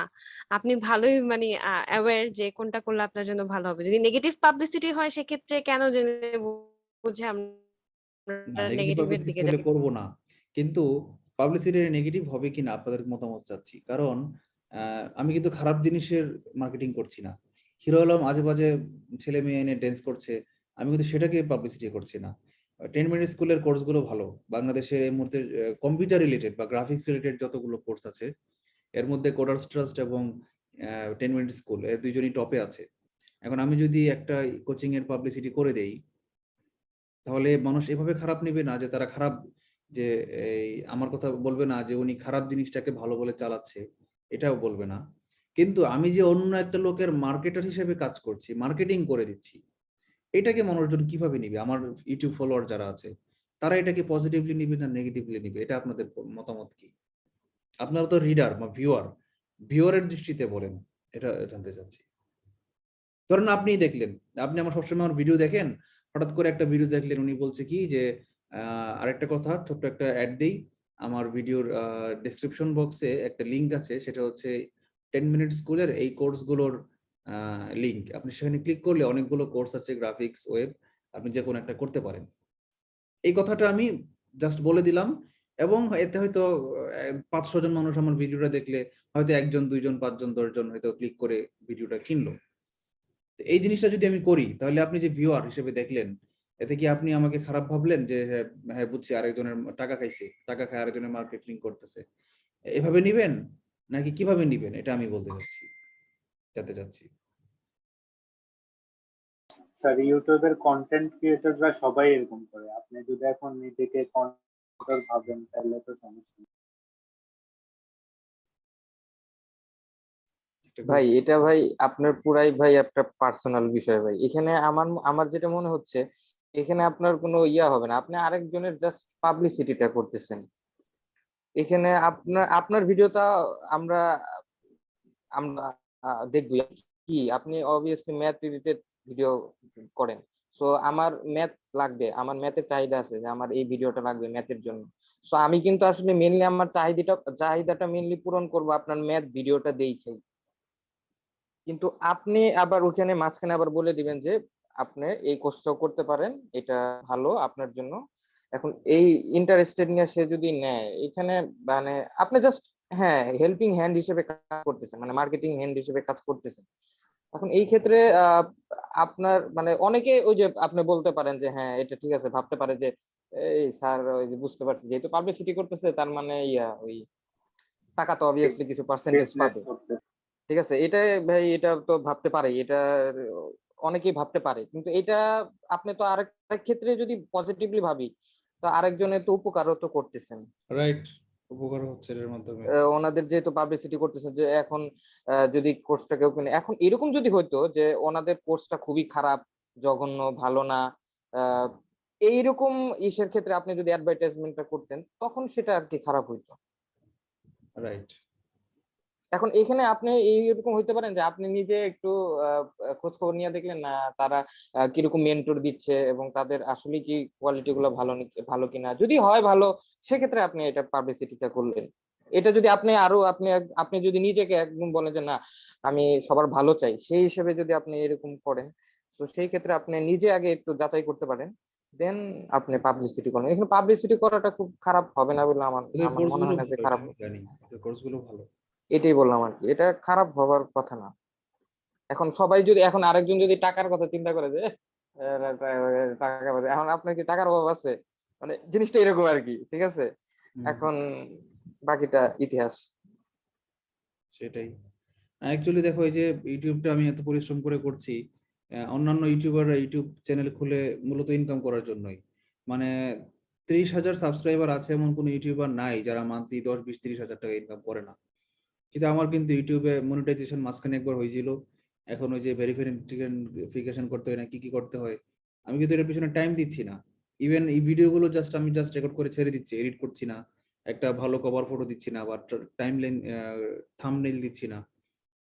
তো এক কথায় ইউটিউবটাকে অ্যাকচুয়ালি আমি ইউটিউবার যেটাকে বলে, ইউটিউব থেকে ইনকাম করা, সেই পারপাসে ইউজ করছি না।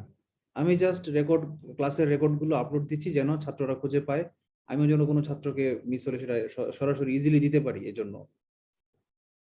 কিন্তু আমি যেহেতু জিনিসটা অনেক পরিশ্রম করে করেছি, প্রায় 2 বছর ধরে ইউটিউবটা নিয়ে কাজ করছি, 2 বছরে যেহেতু আমি ইউটিউবটা 30,000 সাবস্ক্রাইবারে উন্নীত করেছি, এটা তো আমার অনেক পরিশ্রম গেছে। ফলে আমি যদি বলি যে না, এই ইউটিউবটা থেকে আমার কিছু ইনকাম যদি আমি করি, সেটা আমি ডিজার্ভ করি, সেটা হয়তো অন্যায় হবে না। এটা এটা আমার মনে হয় যে অনেকে এভাবে যারা ভাবে তারা এভাবে ভাবতে পারে। কিন্তু অনেকে আছে শুরুতেই নেগেটিভলি ভাববে যে না, সে পাবলিসিটি করছে আরেকজনের, মানে হচ্ছে সে টাকা খাইছে। টাকা খাইলে তো কোনো, আমি তো ঘুষ খাইছি না, এটা কি ঘুষ? আমি তো আরেকজনের পাবলিসিটি করে দিচ্ছি মার্কেটিং হিসেবে। যেমন ধরেন যারা ওই যে ওষুধ কোম্পানিতে চাকরি করে রিপ্রেজেন্টেটিভ, অথবা ধরেন যে কোনো প্লাস্টিক কোম্পানিতে রিপ্রেজেন্টেটিভ, সে তো টাকার বিনিময়ে পাবলিসিটি করে দিচ্ছে। তার এটা কি বেতন হচ্ছে না? সেটা কি ঘুষ হচ্ছে? ঘুষ না তো, এটা তো টাকা বেতন হিসেবে পাচ্ছে, সে পারিশ্রমিক হিসেবে পাচ্ছে। এখন আমি যদি জাস্ট 1 মিনিটে আমার এক বাক্যে যদি 300 মানুষের কাছে মেসেজ পৌঁছে যায়, সেটা তো আমার ওই যে সারাদিন রোদের মধ্যে ঘুরে যে টাই শুট পরে যারা, ফর্মাল ড্রেস পরে যারা মার্কেটিং করে, তার চেয়ে আমার এক মুখের একটা বাক্য অনেক বেশি মানুষের কাছে 1 সেকেন্ডে পৌঁছে যাবে, তাই না? যাই হোক, অনেকে অনেক ভাবে ভাবে, সেটা নিয়ে আমরা সময় নষ্ট না করি, আমরা পড়াশোনায় ফিরে আসি। ভাই এটা পুরাই ভাই আপনার পার্সোনাল বিষয়, আমরা এক একজন মতামত পোষণ করবে, ওইটা বিষয় না ভাই, আপনি যেটা করেন ভালো মনে করেন, এটা ভালো আমি দিকও আছে। সাথে আর রায়হান ভাইয়ের কথাটা আমার ভালো লাগছে যে আপনি যেটা করেন, আমরা তো আপনার কোয়ালিটি সম্পর্কে সবাই জানি। আপনি প্রমোট করলে আপনার কোয়ালিটি মেনটেন করে এমন কিছুকেই প্রমোট করবেন, প্রথম কথা। একটা বিষয় আমি এখানে অ্যাড করব স্যার, যেহেতু আমরা সবাই আলোচনা করলাম, সেখানে হচ্ছে কোনো কথা যেন স্যার ওই যে মানে বিপরীতমুখী হয়ে না যায়। হ্যাঁ, যে আপনি একটাতে বিশ্বাস করেন বাট সেটা অপোজিট ডিরেকশনে কিছুকে সাপোর্ট করেন, সেটা যদি হয় সেক্ষেত্রে হয়তো বা মানুষ কোয়েশ্চেন করে, এছাড়া কোনো কিছু না। আর তারা তো educational platform, they are one of the pioneers of educational platforms. আমাদেরকে খুব কাছ থেকে কোয়ালিফাইড মানুষজন ওখানে কাজ করে। হ্যাঁ, আপনি স্যার ডিসিশন নেন, আই থিংক আপনি যথেষ্ট ওয়াইজ এই ডিসিশন। আমি ডিসিশন নিতে পারছি না, এই জন্য আপনাদের শেয়ার করলাম। প্রথমে আমি একদিন ভেবেছি, তারপর আজকে আবার নক দিয়েছি, ওপর না করে দিয়েছি, বলেছি যে আসলে এটা আমি করব না। তবে আপনাদের যদি কোনো বিসিএস রিলেটেড কোর্স থাকে, সেখানে যদি আপনাদের কোর্স কন্টেন্ট তৈরি করার কোনো কাজ থাকে, ইভেন ক্লাস লেকচার দেওয়ার ইয়ে থাকে, সেখানে আমাকে বলেন, আমি আপনাদের সাথে সেভাবে পার্টনার হতে পারবো। কিন্তু এভাবে পার্টনার আমি হতে পারবো না, মার্কেটিং করে পার্টনার হতে পারবো না, আমি অলরেডি না করে দিয়েছি আর কি। কিন্তু আমি আবার ভাবছি যে না, এটা না করাটা কি ঠিক হলো? আমি হয়তো এখন এটার ভাই মাধ্যমে। আপনি যেহেতু না করছেন ভাই, হুম। এখন আবার যদি করে ভাই খুব একটা, সেক্ষেত্রে ভাই আপনি আর না করেন। আচ্ছা রাইট, ভালো একটা বুদ্ধি দিয়েছেন। সেকেন্ড টাইম ঠিক যদি আছে নক ভাই? করে, হ্যাঁ, সেকেন্ড টাইম নক করে এরপরেও যদি ফেলছি, আবার যদি থার্ড নক টাইম যদি করে নক আপনি, করে তাহলে আমি হয়তো ইয়েস হ্যাঁ বলবো। আবার ইয়া করে দিন। মানে তারা আমার সাথে কাজ করতে খুবই ইগার, এরকম হ্যাঁ, যদি সত্যি হয়ে থাকে তাহলে প্রয়োজনে ওইটাই আমি ইয়ে করবো। ওইটাই। ওকে, থ্যাংক ইউ। হ্যাঁ, আর সেমন্ত আপু ক্লাসে জয়েন করছে, জাস্ট আমি তো মানে জানতাম অবাক না হয়ে গেলাম। সেমন্ত আপু আছে। আমি আসলেই, হাই আপু, কি অবস্থা? আচ্ছা এরকম ওনার আম্মু কিন্তু ও, খুব অসুস্থ, মানে ওনার আম্মু, ও, ওনার খালামণি খুব তো মারা গেছে, আপনারা সবাই জানেন। খুবই আর একটা ওনার আম্মু নাকি স্যাড। কয়েকদিন আগে, পরশুদিন বোধহয় ব্লিডিং হয়েছিল, মাথা ঘুরে পড়ে গেছিল, হাই প্রেশার, প্রেশার বেড়ে গেছিল। এরপরেও যে আসলে ক্লাসে জয়েন করবেন আমি ভাবিনি আর কি। আপনি যে এই কমেন্ট করার ফলে আমি বুঝতে পেরেছি যে আপনি আছেন, এতক্ষণ নাম শো করেনি আর কি আপনার। আমার হোয়াইট বোর্ড শেয়ার করা তো, এই জন্য নাম শো করছে আপনি না। আপনি মনে হয় মানে বেশিক্ষণ হয় নাই, আমার যেটা মনে হয়। এটা কোথায় রাখলাম? বলছেন, আমি না বুঝতে পারি নাই রায়হান ভাইয়া। ও বলেছে আপনি বোধহয় বেশিক্ষণ আগে জয়েন করেনি, এই মাত্র জয়েন করেছেন, এটা বলেছে সে। আর আমার নেটটা বারবার প্রবলেম করছে। আমি 8:30 থেকে আছি, মানে 8টা থেকে আছি আর কি। বাট কোনো কারণে 3বার 4বার মানে নেট কানেক্টেড হচ্ছে, আবার বের হ্যাঁ, হয়ে যাচ্ছে, এরকম হচ্ছে আর কি। কথাগুলো আপনি আপনার মানে মাঝে মাঝেই শোনা যাচ্ছে না, বোঝা যাচ্ছে যে আপনার নেটে প্রবলেম। আচ্ছা ওকে, সমস্যা নেই। হ্যাঁ, আজকে নেটটা প্রবলেম করছে, বাট স্যার যথেষ্ট ওয়াইজ। আমি মনে করি স্যার এইসব ডিসিশন খুব ভালো নিতে পারবেন। আসলেই, এটা এটা সত্যি। আচ্ছা আমরা এখানে চলে আসি। হ্যাঁ ভাই। এখন এই যে নিচের কোনটা মৌলিক পদার্থ? লোহা। লোহার সংকেত কি? এফ ই, ফেরাস বা ফেরাম। সুতরাং এখানে একটা জিনিসই আছে, অন্য কিছু নাই। লোহা মৌলিক পদার্থ, শিওর আমরা এটা। পানি কি? যৌগিক পদার্থ। কেন? H2O, হাইড্রোজেন আছে, অক্সিজেন আছে, দুইটা। ব্রোঞ্জ, ইস্পাত, এগুলো হচ্ছে সংকর ধাতু। এগুলোতে কি থাকে বলেন তো? ব্রোঞ্জের বাংলা কি? কাঁসা না? কাঁসা? তিথি আপু বলতে পারবে। আমাদের ট্রেডিশনাল সনাতন ধর্মের লোকজন এখনো ব্রোঞ্জ ইউজ করে, মানে কাঁসার বাটি ঘটি এগুলো ইউজ করে। ব্রোঞ্জ আর কাঁসা কি একই জিনিস? আচ্ছা, ইস্পাতের মধ্যে কি লোহা, ফেরাস থাকে, কার্বন থাকে, তারপর নিকেল থাকে, আর কি যেন কোবাল্ট বা ক্রোমিয়াম থাকে। ব্রোঞ্জের মতো এরকম এই যে একটা নির্দিষ্ট অনুপাতে এই তিনটা পদার্থ থাকে। ব্রোঞ্জ, ব্রোঞ্জ, তারপর ইস্পাত, মানে ইস্পাত মানে হচ্ছে স্টিল, যেটাকে বলি আমরা স্টেনলেস স্টিল বলি না, এই স্টেনলেস স্টিলটাই হচ্ছে ইস্পাত। আচ্ছা, তারপর ব্রোঞ্জ বাংলা হচ্ছে কাঁসা, আরেকটা আছে কি যেন,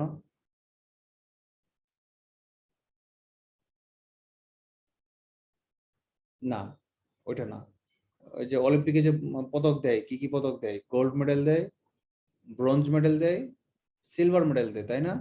তো সিলভার কিন্তু আবার মৌলিক পদার্থ, হ্যাঁ সিলভার কিন্তু মৌলিক পদার্থ, মনে রাখবেন। এই যে লোহা মৌলিক পদার্থ, সিলভার মৌলিক পদার্থ, তারপর স্বর্ণ, গোল্ড মৌলিক পদার্থ।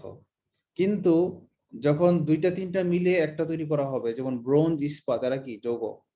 আমাদের আরেকটা অধ্যায় আছে বিভিন্ন পদার্থ, যৌগ, যৌগিক পদার্থের ব্যবহার, আচরণ। সেখানে আমরা এই বিভিন্ন 4-5টা যৌগিক পদার্থ কিভাবে কি কি অনুপাতে মিশিয়ে তৈরি করা হয় সেটা আমরা পড়বো। আচ্ছা, এখানে কোনটা মৌলিক পদার্থ নয়, মানে কোনটা যৌগিক পদার্থ জানতে চেয়েছে।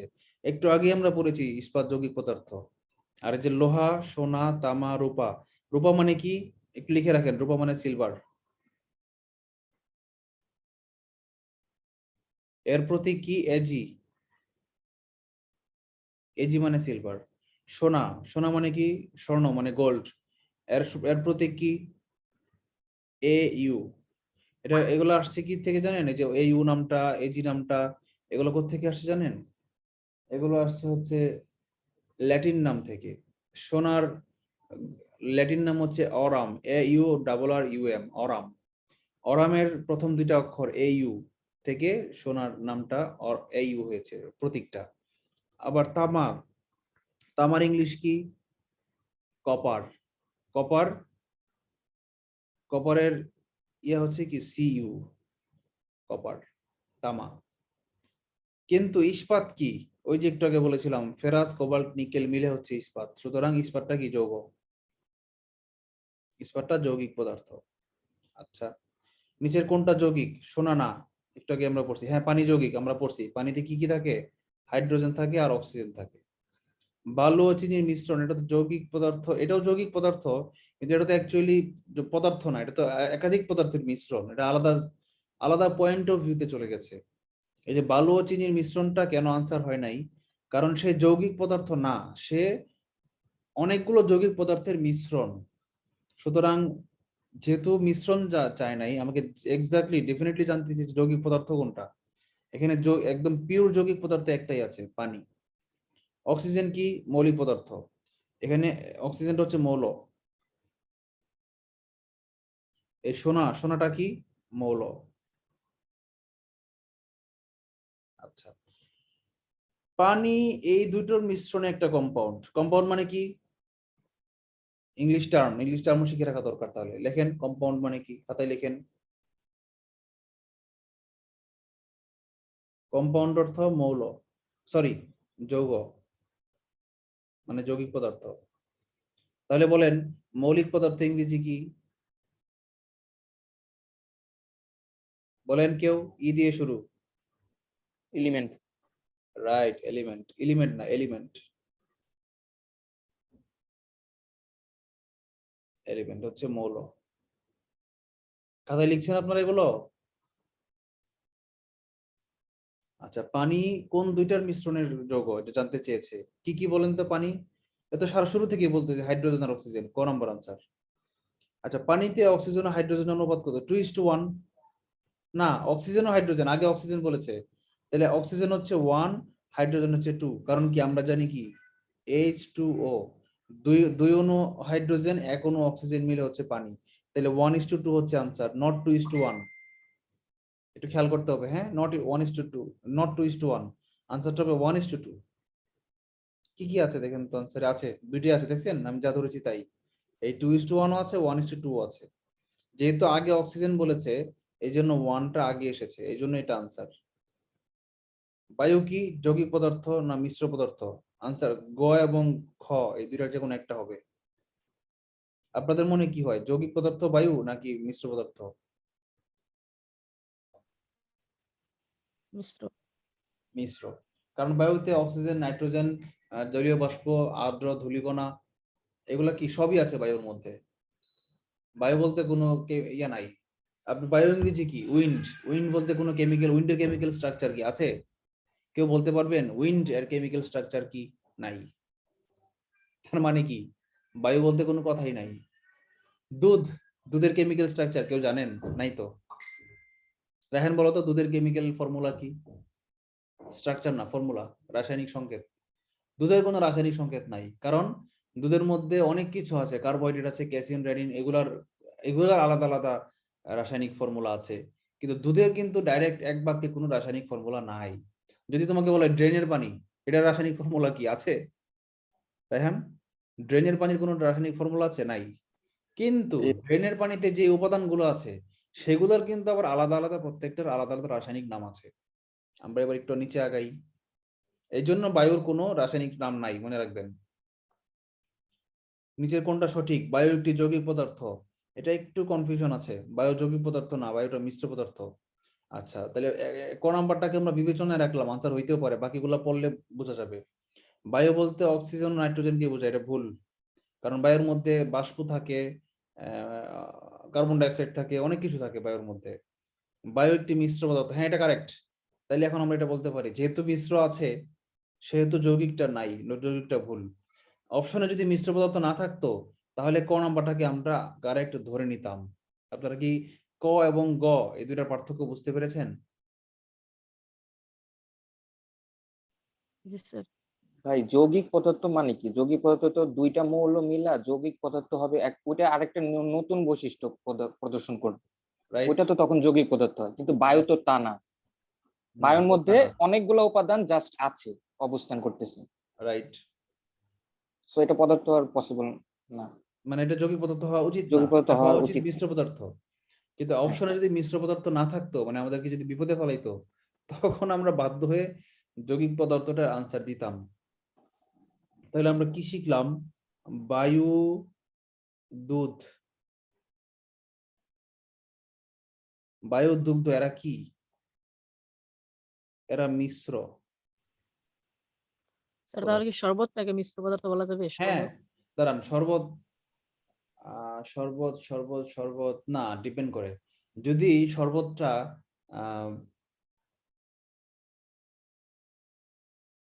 শরবত তো ভাই নিঃসন্দেহে মিশ্রণ, এটা তো শরবত তো যৌগিক খাঁটি হবে। পদার্থ না। শরবত তো নিঃসন্দেহে মিশ্রণ, কিন্তু কেমন মিশ্রণ? শরবত একটা সমসত্ব মিশ্রণ। কেমন সমসত্ব মিশ্রণ? দ্রবণ নাকি ডিসপারশন? হ্যাঁ, সে দ্রবণ। সুতরাং শরবতও একটা মিশ্র পদার্থ। কিন্তু এই যে বায়ু আর দুগ্ধের সাথে শরবতের একটু ডিফারেন্স আছে। শরবতটা কি দ্রবণ আকারে আছে। বলো রায়হান, কি বলতে চাইছো?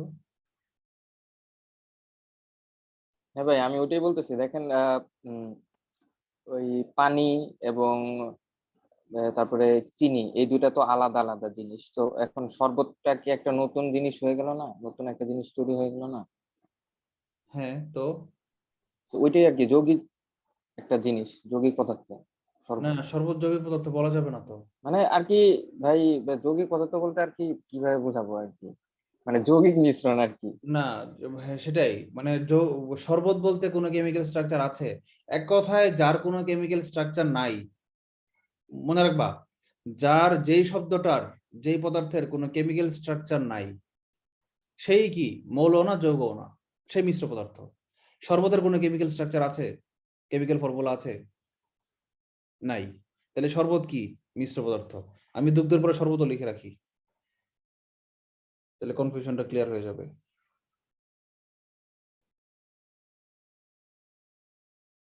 কিন্তু এই বায়ু দুগ্ধের সাথে শরবতের একটু পার্থক্য আছে, সেটা দরকার নাই, কিন্তু এটা তো শিওর যে মিশ্র, এরা মিশ্র পদার্থ। ওকে, বলছি নিচের কোনটা মৌলও নয় আবার যৌগও নয়? বায়ু মিশ্র পদার্থ, শর্করা যৌগ। শর্করা কিন্তু যৌগ কেন বলতো? শর্করা কেন যৌগ হইলো? কারণ শর্করার কি আছে? কেমিক্যাল স্ট্রাকচার আছে, কার্বোহাইড্রেট। শর্করা মানে কি? কার্বোহাইড্রেট, লিখে রাখেন। ওই যে ডাক্তার কি যেন, ইউটিউবার ডাক্তার,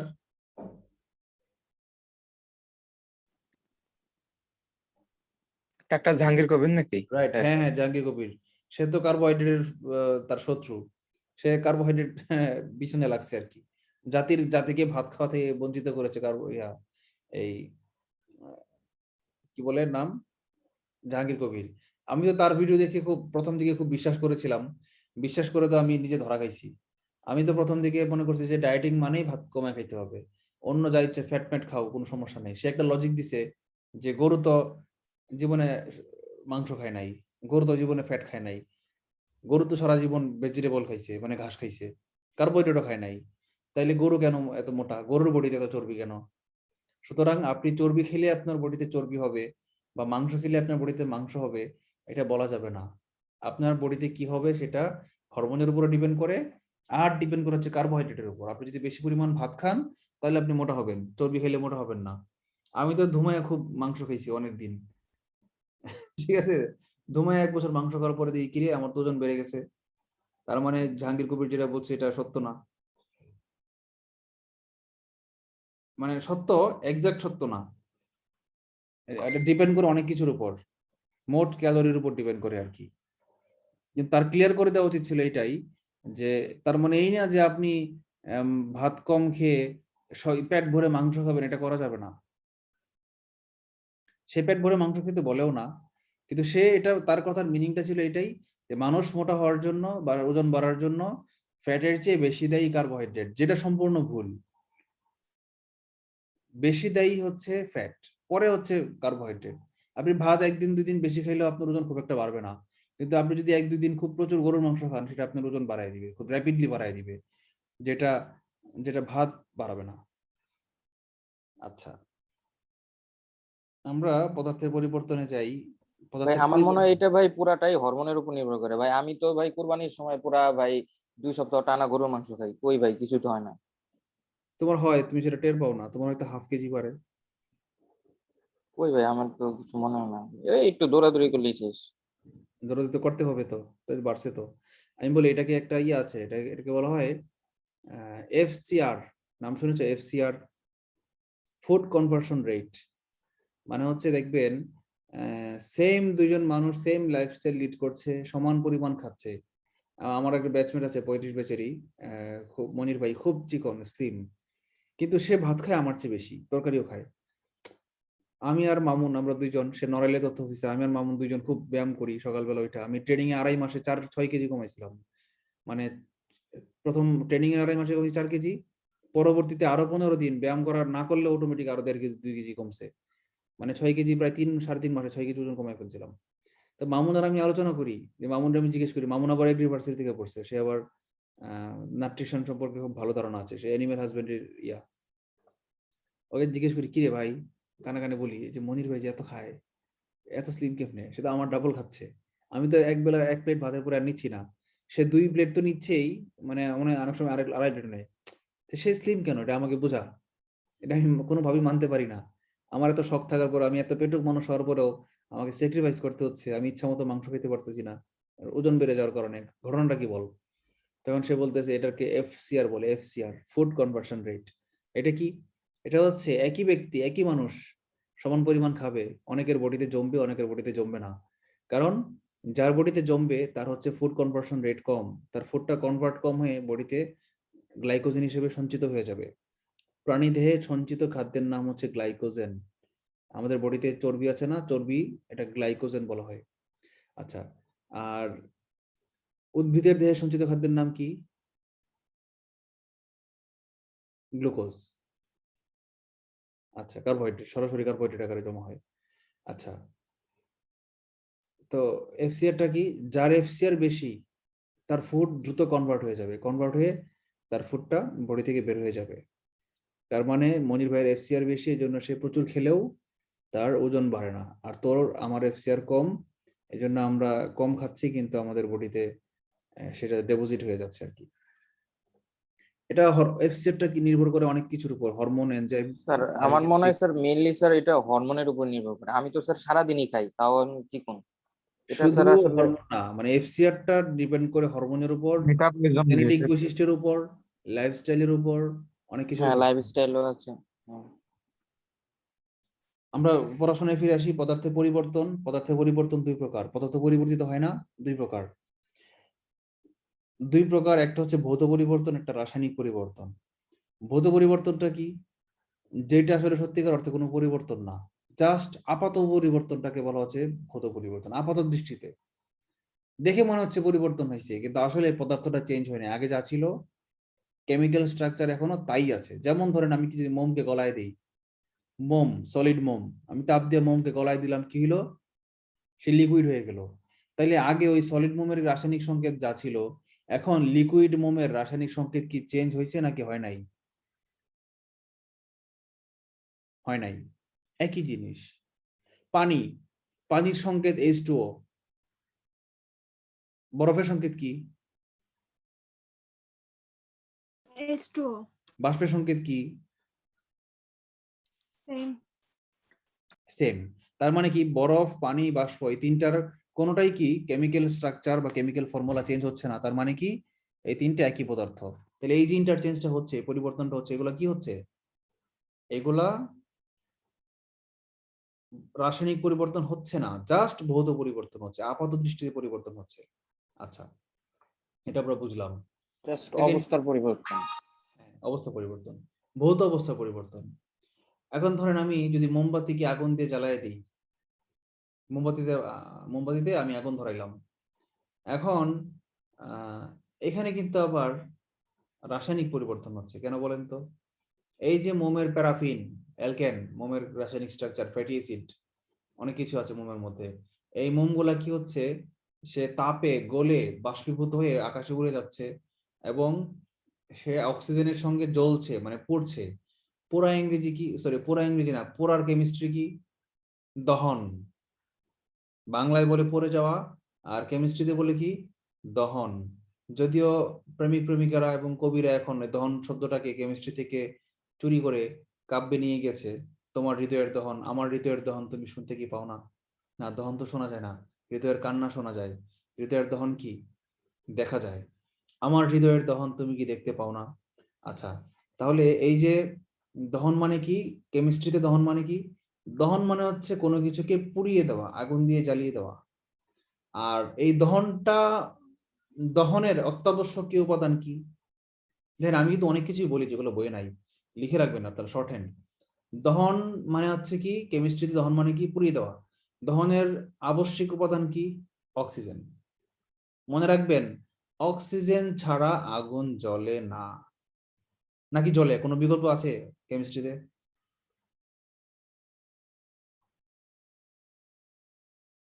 কেউ কি জানেন কোন বিকল্প কি আছে অক্সিজেনের, যেটা দিয়ে আগুন জ্বালানো যায় অক্সিজেন ছাড়াও?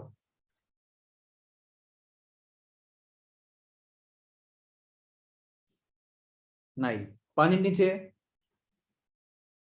আপনি পেট্রোল ঢেলে দেন, পেট্রোলের একটা বক্স উন্মুক্ত করে দেন, উন্মুক্ত করে আপনি পানি, পেট্রোল তো হালকা, ভাসতে থাকবে। একটা পেট্রোলের ড্রাম যদি পানির নিচে ডুবিয়ে দেন, ডুবিয়ে যদি একটু লিক করে দেন, কি হবে বলেন তো? ওই পেট্রোল গুলো আস্তে আস্তে বের হয়ে পানিতে ভাসতে থাকবে। ওই পানির নিচে যেখানে অক্সিজেন নাই, সেখানে একটু স্পার্ক দেন, ইলেকট্রিক স্পার্ক দেন, দেখেন কি হয়? জ্বলবে না, ধরবে না, আগুন ধরবে না। কিন্তু যখনই সে পানির উপরে উঠে যাবে, পানিতে ভাসতে থাকবে, বাতাসের সংস্পর্শ, ওইখানে আপনি ম্যাচের একটা খোঁচা দেন, দেখবেন পুরা পুকুর একদম ধাপ করে আগুন জ্বলে যাবে।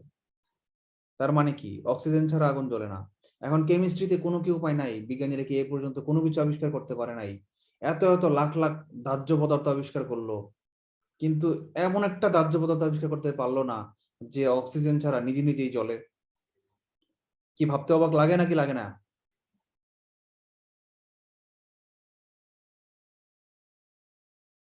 হ্যালো? মানবদেহের সব উপাদান যে কেমিক্যাল দিয়ে তৈরি, প্রোটিন, কার্বোহাইড্রেট, সবগুলোর দাম মাত্র 700 টাকা, হিসাব করে দেখছে বিজ্ঞানীরা। এই মাংসগুলা বানাইতে এবং হাড্ডিগুলা বানাইতে যে পরিমাণ ক্যালসিয়াম লাগবে, ফসফরাস লাগবে, কার্বন লাগবে, হাইড্রোজেন লাগবে, অক্সিজেন লাগবে, এগুলা বাজার থেকে কিনতে, ধরেন আপনার ওজন যদি 700 কেজি 70 কেজি হয়ে থাকে, গড়ে গিয়ে কেজি 10 টাকা করে পড়বে, মানে মাত্র 700 টাকা হবে। আর একটা মানব দেহের ওজন কত, দাম কত জানেন? মাত্র 700 টাকা। কিন্তু ওই যে মানব দেহের ভিতরে যে একটা আত্মা আছে না, স্পিরিট, আত্মা, এই আত্মাটার দাম অনেক। কারণ কি, আত্মাটা বানানো যায় না। যে জিনিস যত সহজে প্রোডাকশন, এই চাহিদা ও যোগান বিধি আছে না, যে জিনিস যত সহজে যোগান হয়ে যায়, সেই জিনিসের চাহিদা কম, দামও কম। আচ্ছা, কোথায় ছিলাম আমরা? এই যে কার্বোরেটর নাম শুনেছেন? কার্বোরেটর। ইঞ্জিনিয়ার সাহেব বলো, রায়হান বলো। রায়হানকে ধরবো বিজ্ঞান ক্লাসে, পেন দিব বারবার। বলো কার্বোরেটর কি?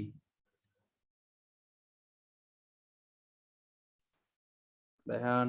কার্বোরেটর ভাই, কি বলবো ভাই, এটা তো ভাই ইসে থাকে, ইঞ্জিনে থাকে, মানে ইঞ্জিনের ভিতরে থাকে, একটা ইঞ্জিনের একটা পার্ট। এর কাজটা কি জানো? এক্স্যাক্টলি, ডেফিনেটলি জানো? জানার কথা না, কার্বোরেটর এটা হচ্ছে মেকানিক্যাল ইঞ্জিনিয়ারিং এর পার্ট। দহন দহনে হয়তো সাহায্য করবে।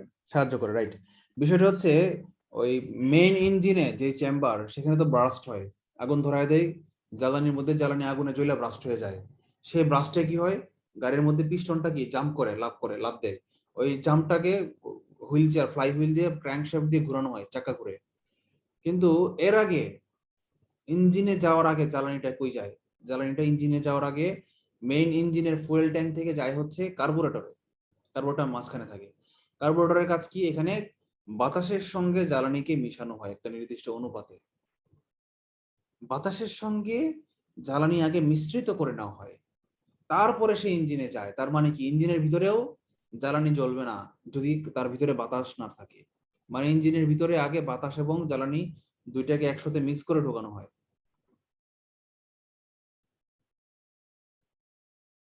এই যে রকেট চলে মহাবিশ্বে, তা আগুন ধরার কোনো উপায় নাই, মহাবিশ্বে তো অক্সিজেন নাই। এইবার উত্তর দাও, এবার কিন্তু ইঁদুর কলে আটকা পড়েছে। বায়ুমণ্ডলের বাইরে যখন আমরা চলে যাব, বেশি না, মাত্র 20-30 কিলোমিটার উপরে চলে যাই, তখন আমরা তো আর পাবো না, বাতাস পাবো না। তাহলে ওই মহাশূন্যে রকেট, নভোচারী কোটি কোটি হাজার হাজার মাইল দূরে চলে যাচ্ছে, লাখ লাখ মাইল দূরে, ওরা কিভাবে মেশিনটাকে সচল রাখছে? জ্বালানি জ্বলছে কিভাবে? অক্সিজেন পাচ্ছে কই? বলো।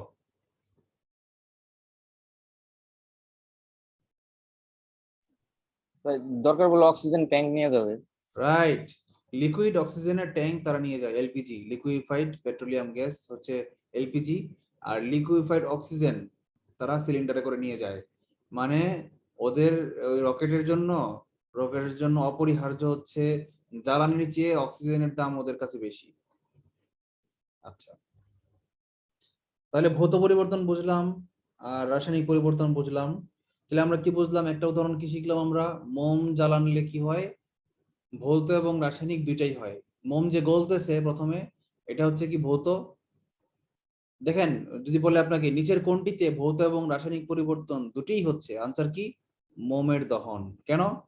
প্রথমে মোম গলতেছে তাপে, এটা ভৌত পরিবর্তন, কিন্তু গলার পরে সে আগুনের সঙ্গে বিক্রিয়া করে, অক্সিজেনের সঙ্গে বিক্রিয়া করে দহন হয়ে উড়ে যাচ্ছে, এটা কিন্তু আবার রাসায়নিক পরিবর্তন। আচ্ছা, আমরা এবার একটু বইয়ে আসি।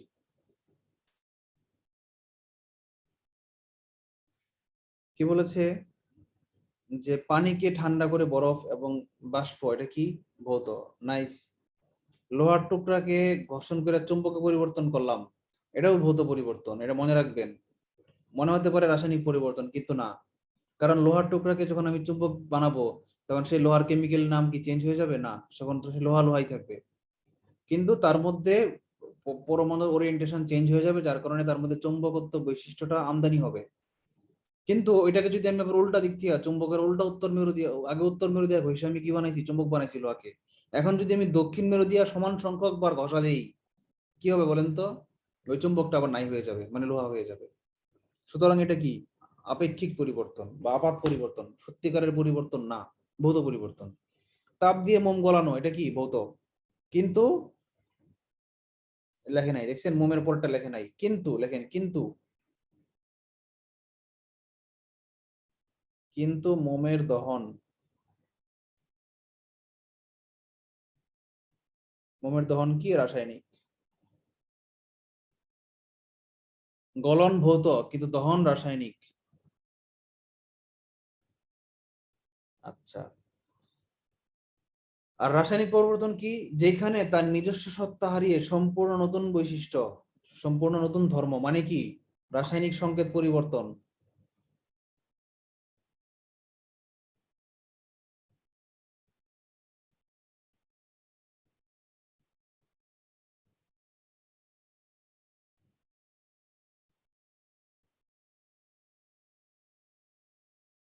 যেমন লোহায় মরিচা ধরা, হ্যাঁ মরিচার সংকেত কি, আমরা ওই যে বলছিলাম পদার্থের মৌল ও যৌগের সংকেতের অধ্যায় আছে, সেখানে আমরা পড়বো ফেরোসোফেরিক অক্সাইড, আমরা শিখবো পরে, এখন লেখা দরকার নাই।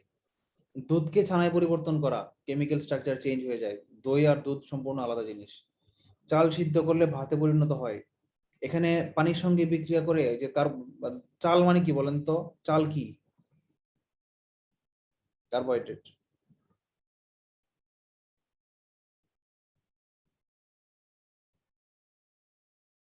স্পেসিফিক্যালি কেউ কি বলতে পারেন কোন কার্বোহাইড্রেট?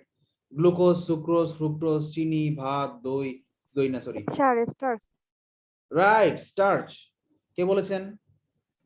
স্যার আমি তিথি। কিভাবে জানেন আপনি? আপনি কোন সাবজেক্টে পড়েছেন? স্যার উদ্ভিদ বিজ্ঞান। ও আচ্ছা, তাহলে তো আপনি জানবেনই। স্টার্চ এবং সেলুলোজ দুটো নাম আপনারা শুনেছেন কিনা, যে সেলুলোজ হচ্ছে উদ্ভিদের বডি, উদ্ভিদের বডি তৈরি হয় সেলুলোজ দিয়ে, উদ্ভিদের পাতা, উদ্ভিদের কাণ্ড, এগুলো হচ্ছে সেলুলোজ, এটা একটা কার্বোহাইড্রেট। ঠিক একই জিনিস, সেলুলোজ এবং স্টার্চের কেমিক্যাল কেমিক্যাল স্ট্রাকচার একই, কেমিক্যাল নেম একই, কিন্তু কেমিক্যাল স্ট্রাকচার একটু ডিফারেন্ট। মানে হাইড্রোজেন বন্ড এবং হাইড্রোক্সিল গ্রুপ, এই দুইটা একটার উপরে নিচে থাকে আর একটাতে সবগুলো এক লেভেলে থাকে, এই জন্য দুইটার নাম আলাদা হয়েছে, স্টার্চ আর সেলুলোজ, কিন্তু প্রায় একই রকম সেম স্ট্রাকচার, কিন্তু একটু ডিফারেন্সের জন্যই এদের বৈশিষ্ট্যে অনেক অনেক পার্থক্য হয়ে যায়। কাঠ খাইলে মানুষ হজম হয় না, কিন্তু স্টার্চ খাইলে কি, মানে সেলুলোজ মানুষ খাইলে কি হজম হয় না, কিন্তু স্টার্চ মানুষ খাইলে হজম হয়ে যায়। তাহলে চালটা হচ্ছে কি কার্বোহাইড্রেট, কিন্তু চালের সঙ্গে যখন আমি পানি দিয়ে ফুটাবো তখন কি হবে বলেন তো? এর ভিতরে পানি ঢুকবে, পানি ঢুকে এই পানির H2O কে ভাগ করলে কি হয় জানেন? H2O, এখানে একটা H এবং আরেকটা OH, মানে একটা হাইড্রোজেন গ্রুপ আর একটা হাইড্রক্সিল গ্রুপ উৎপন্ন হয়। এই হাইড্রক্সিল গ্রুপটা আবার ওই স্টার্চের কার্বোহাইড্রেটের যে হাইড্রোজেন থাকে তার সঙ্গে বিক্রিয়া করে, আর এই হাইড্রোজেনটা কার্বোহাইড্রেটের যে হাইড্রোক্সিল গ্রুপ আছে তার সঙ্গে বিক্রিয়া করে একটা কেমিক্যাল স্ট্রাকচারে চেঞ্জ করে দেয়, যার কারণে এই যে ভাত যে পরিণত হইলো এটা কি রাসায়নিকভাবে কেমিক্যাল স্ট্রাকচারই চেঞ্জ হয়ে গেল। দিয়াশলাইয়ের কাঠি জ্বালানো, সকল জ্বালানো, পৃথিবীর সকল জ্বালানো, দিয়াশলাই তো বলা দরকার নাই, পৃথিবীর সকল জ্বালানোই কি দহন, দহন মানে কি রাসায়নিক পরিবর্তন। আজকে এ পর্যন্তই থাক। আমরা লেকচার 1 পিডিএফ এর অর্ধেক আমরা পড়তে পেরেছি, নেক্সট ডেতে আমরা বাকিগুলো করব। এই ক্লাসটা কিন্তু অসাম লাগছে, ভালো লাগছে ক্লাস? সেই ওকে, থ্যাংক ইউ। অনেক ভাই ডিপে এইভাবে ডিপে এইভাবে পরীক্ষা ভাই করা ছিল পড়লে তো। ভাই এইভাবে পড়লে এই পুরা বইটা যখন পড়া হয়ে যাবে আমার মনে হয় আর পড়া লাগবে না আমাদের। না, পড়া লাগবে না তো, এই পুরো বই পড়লে আর কিছুই লাগবে না, এভাবে পড়তে তোমরা যদি জাস্ট আমাদের রিটেনটাও হয়ে যাবে, রিটেনের বেসিক হয়ে যাবে। হ্যাঁ, বিজ্ঞান এবং গণিত দুইটাই মনে করো যে রিটেন হয়ে যাবে। স্যার এটা ইউটিউবে দেওয়া হবে এই রেকর্ডিংটা? এটার ভিডিওটা ইউটিউবে দেওয়া হবে, হ্যাঁ।